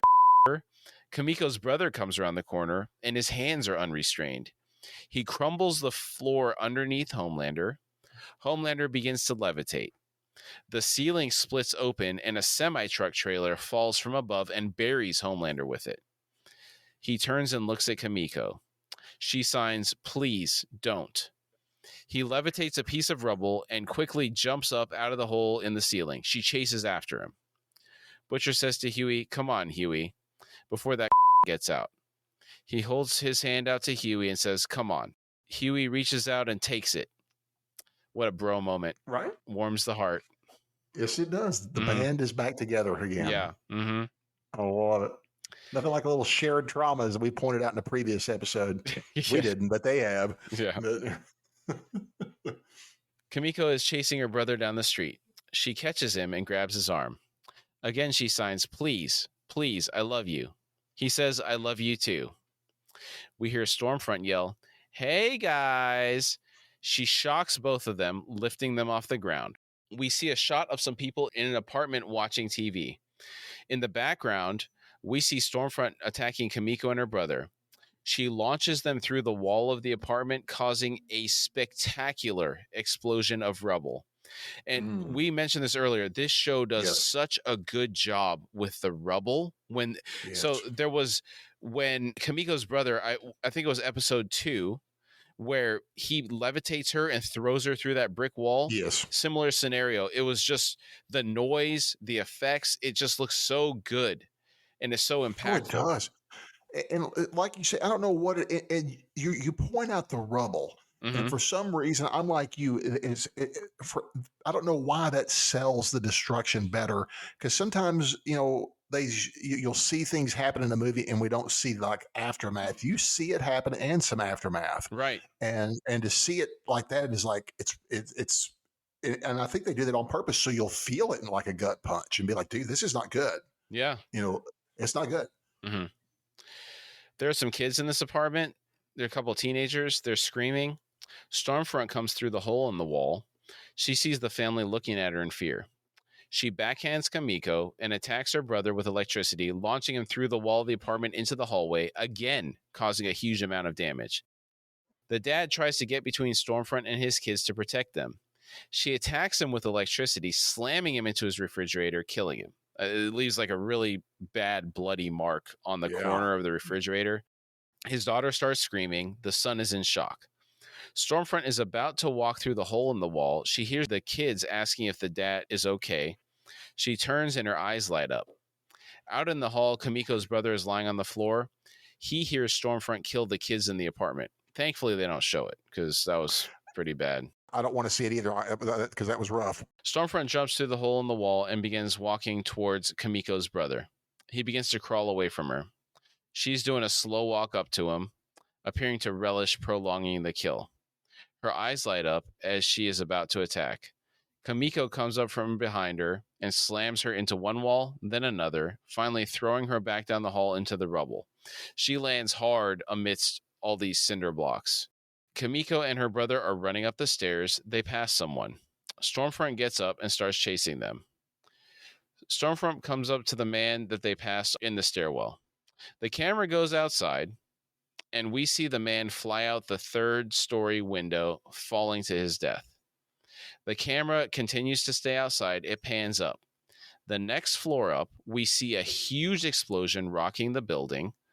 Then, on the next floor up, we see an electric attack through the windows, and we hear people screaming. Something comes flying out of the building, ripping the wall apart as it does. Again, on the next floor up, we see the same thing. Electric attack, a bunch of people screaming. Finally, the camera reaches the roof, and we see Kamiko and her brother come out of the stairwell. They're running across the rooftop. They get to the edge, and her brother jumps across a gap of around 50 feet to the next building. He looks back and sees Kamiko get punched by Stormfront, knocking her to the ground. Stormfront walks up to her and kicks her. She then straddles her. Kamiko can't get up. Stormfront puts her hand on her throat and starts to choke her. We hear the creaking from her glove. I love the creaking from her glove as well as Homelander's. Yeah, it gives an indication that something's going on, like the hand is, yeah. Kamiko's brother comes back and tackles Stormfront from the side, knocking her off Kamiko. He raises his hand to use his powers, and Stormfront grabs his wrist. She uses the other hand to launch electricity at Kamiko, knocking her back. Stormfront grabs his other wrist, then snaps both of them. He screams, and gouts of blood come out of his stumps. She says, "Aw, can't do your magic little hand thingy anymore. How come?" And I think that we covered this. I think he could still use his powers, but man, the pain. Man, she just, you know, if there was only a piece of skin holding his hands attached to his body at that point. Yeah, that shows how strong she is. Yeah, I mean, she doesn't even try. Yeah, very impressive. He's on his knees in front of her, sobbing. She shushes him and puts her hand on his throat. She begins to choke him. Kamiko is crawling back to try to help. Kamiko's brother's eyes start to close. Stormfront tells him, "Open your eyes. Open your eyes. I like to see the light go out." She continues to choke him, then breaks his neck, saying, "Bastard." She then scoffs because her gloves are dirty. Kamiko sees her brother dead on the ground. Homelander arrives. Kamiko takes the opportunity to sneak away. Homelander walks up to Stormfront and says, "I said he was mine." Stormfront begins to walk off, but turns and says, "You snooze, you lose, Gramps." What an intense segment that was. That From the storm sewers to that, that may be the most intense sequence. Do you think of the series? I'm thinking. That I know it's hard because I don't know if but it is super intense. I mean, that's because I love seeing her cut loose. I love that I'm sorry, she's so totally evil, but she's so amazing at the same time. This is what we've been wanting. Yeah. I say this. I like a villain that you want to not like, but it's The also airplane not scene was pretty stupid. intense, but in a different way. Yes, What I would say here is the stakes are high because there's a character that Kamiko's in this, and she could be killed here. yes, and I love Kamiko. Yeah. I don't want to lose any of my boys cast. Right. It's hard. It's hard watching her brother die. That was You don't want to like I see said, her I don't have want to to see live her through that. hurt. Yeah. Yeah. Yes, yes. Hmm. So I did not like that. Yeah. This is another one of those scenes that's really masterfully done where they show Stormfront let loose, like what she really is. Because up to this Yeah. point, she's been kind of sarcastic. I don't give a, Well, yeah. Yeah. I'll tell you what, that panning shot that's outside the apartment building as she's Yes. going up floor to floor, That's easily one of the top 5 scenes in the whole series that I've seen so far. Yes. Agreed. Maybe in the top 2. It's I think so far I agree. just that wanton destruction and the intensity of it. Yeah. The casual brutality of it. Yeah. Just what she's capable of is like, wow. I mean, because we've seen her do nothing. Yeah, it's Homelander level, equal if not worse than Homelander. Yeah, and because everything we've seen from her, like you said, is pretty innocuous. Mm-hmm. She seems almost likable until this. You're like, oh, she's not likable. She's scary. Yeah. The 7 are in a Samaritan's Embrace shelter volunteering. Presumably, these are the survivors of the building that was just destroyed by Stormfront. Well, that's what I'm guessing. The 7 are passing out water and other items to the people, like blankets and food, I'm sure. Homelander looks like he's had his spotlight stolen and he doesn't like it. He's got a bad look on his face. Mr. Edgar is giving a statement. He says, I know the news of Compound V came across as a shock to everyone. As you can imagine, this has been a very difficult day for the Vought family. Our focus now will be to learn the truth. As I said, we are conducting a robust investigation into Compound V, but let me be clear, I had no knowledge whatsoever. We believe it was the work of a small, disaffected group of scientists led by former Vought employee Madeline Stillwell. But sadly, there are more important matters at hand. Everyone at Vought sends their thoughts and prayers to those families that were affected today. Though it is important to acknowledge that this tragic event could have been far worse, today's attack underscores just how dangerous the threat of super terrorists has become. And at a time like this, America needs its heroes more than ever. We live in a dangerous world. Our brave heroes were already fighting terrorists overseas, but now America faces this war on a different front, right here at home. These enemies will stop at nothing to infiltrate our borders and attack our citizens. Our superheroes are the last line of defense, and today the death toll would have been much higher had it not been for the brave actions of our newest hero, Stormfront, who stopped the terrorists before he could take more innocent lives. I don't want to imagine what would have happened if Stormfront hadn't been there. I just want to say how masterful Mr. Edgar is here to co-opt what is supposed to be, out of that whole statement, all that he said is that if it wasn't for this one person here stopping this, more people would have been hurt. The rest of that statement has been how he just covered Vought's butt so masterfully. That was amazing. That was absolutely amazing. Pretty cold-blooded throwing Madeline under the bus. I mean, she's dead, but yeah, that's true. That's true. Yeah. But again, that's why he is such a formidable talent. Mm-hmm. Love him. Mm-hmm. It becomes difficult to understand what he's saying because the soundtrack takes over. The gist of it is Stormfront was patrolling nearby and she didn't hesitate to stop the attack. We're taken to the boys in the basement of the Haitian street gang, and they're watching the broadcast. They're all still filthy and covered in gore. Butcher is in the other room looking at his Tony Cicero's kids menu with all the clues to where Becca is located written on it. He folds the menu and puts it away. He comes to sit with the rest of them. Kamiko is intently watching the TV. I'm sure she's staring at Stormfront, who is standing right behind Mr. Edgar as he gives the speech. Butcher comes and sits down next to Huey. They share a look. And I think it's kind of like they make their peace with each other in that moment. I think so. Yeah. I feel so.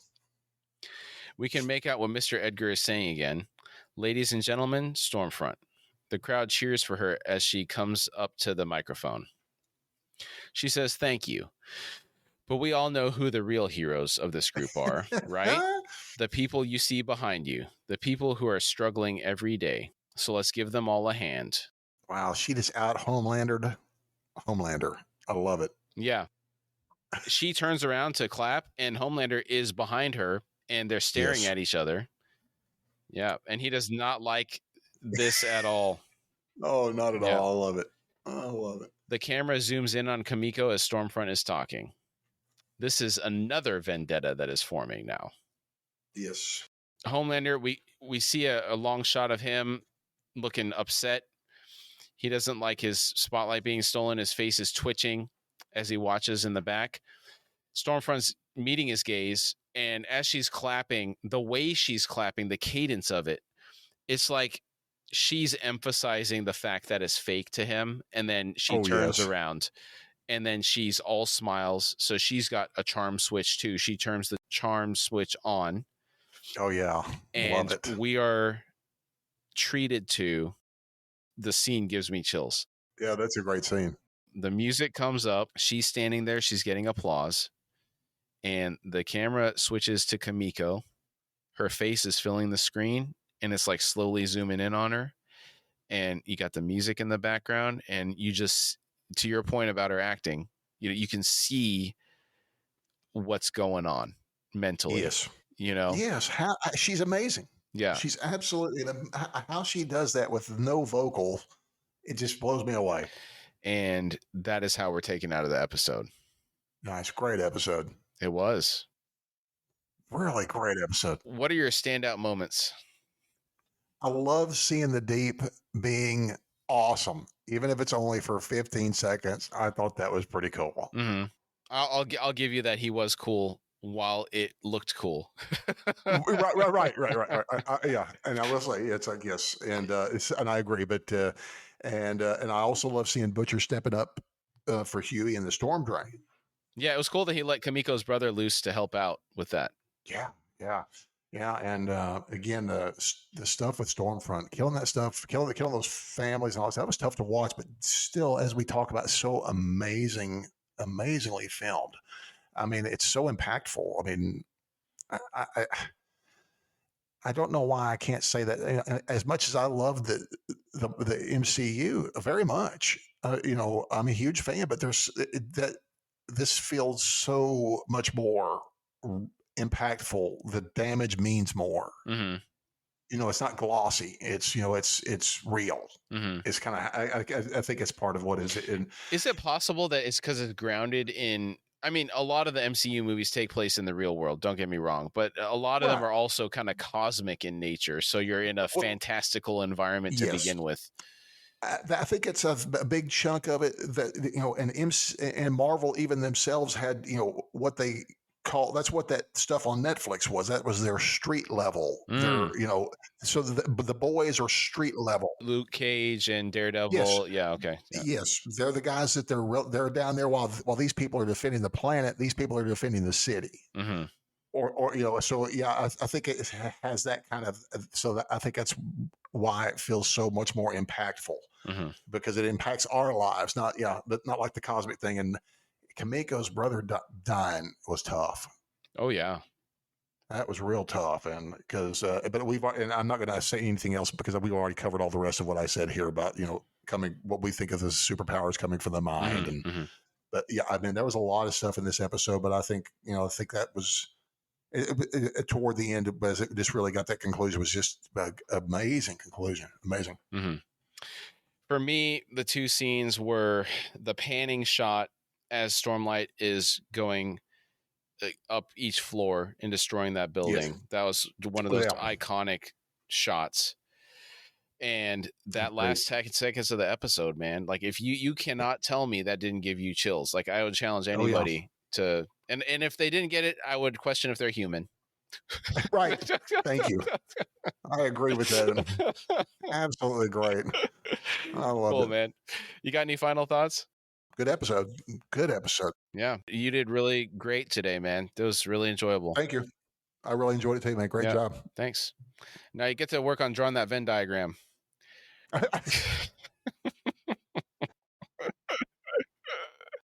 We thank you all for joining us today. Again, we really like to thank you for taking the time to be with us, and we've had a really great time talking about the topic today. If you would like to support our show, you can find us at horsefrogproductions.com, where you can find our Patreon link. Depending on the platform you're listening from, it may also be in the episode description. And if you'd like to contact us through email, it's at contact@horsefrogproductions.com.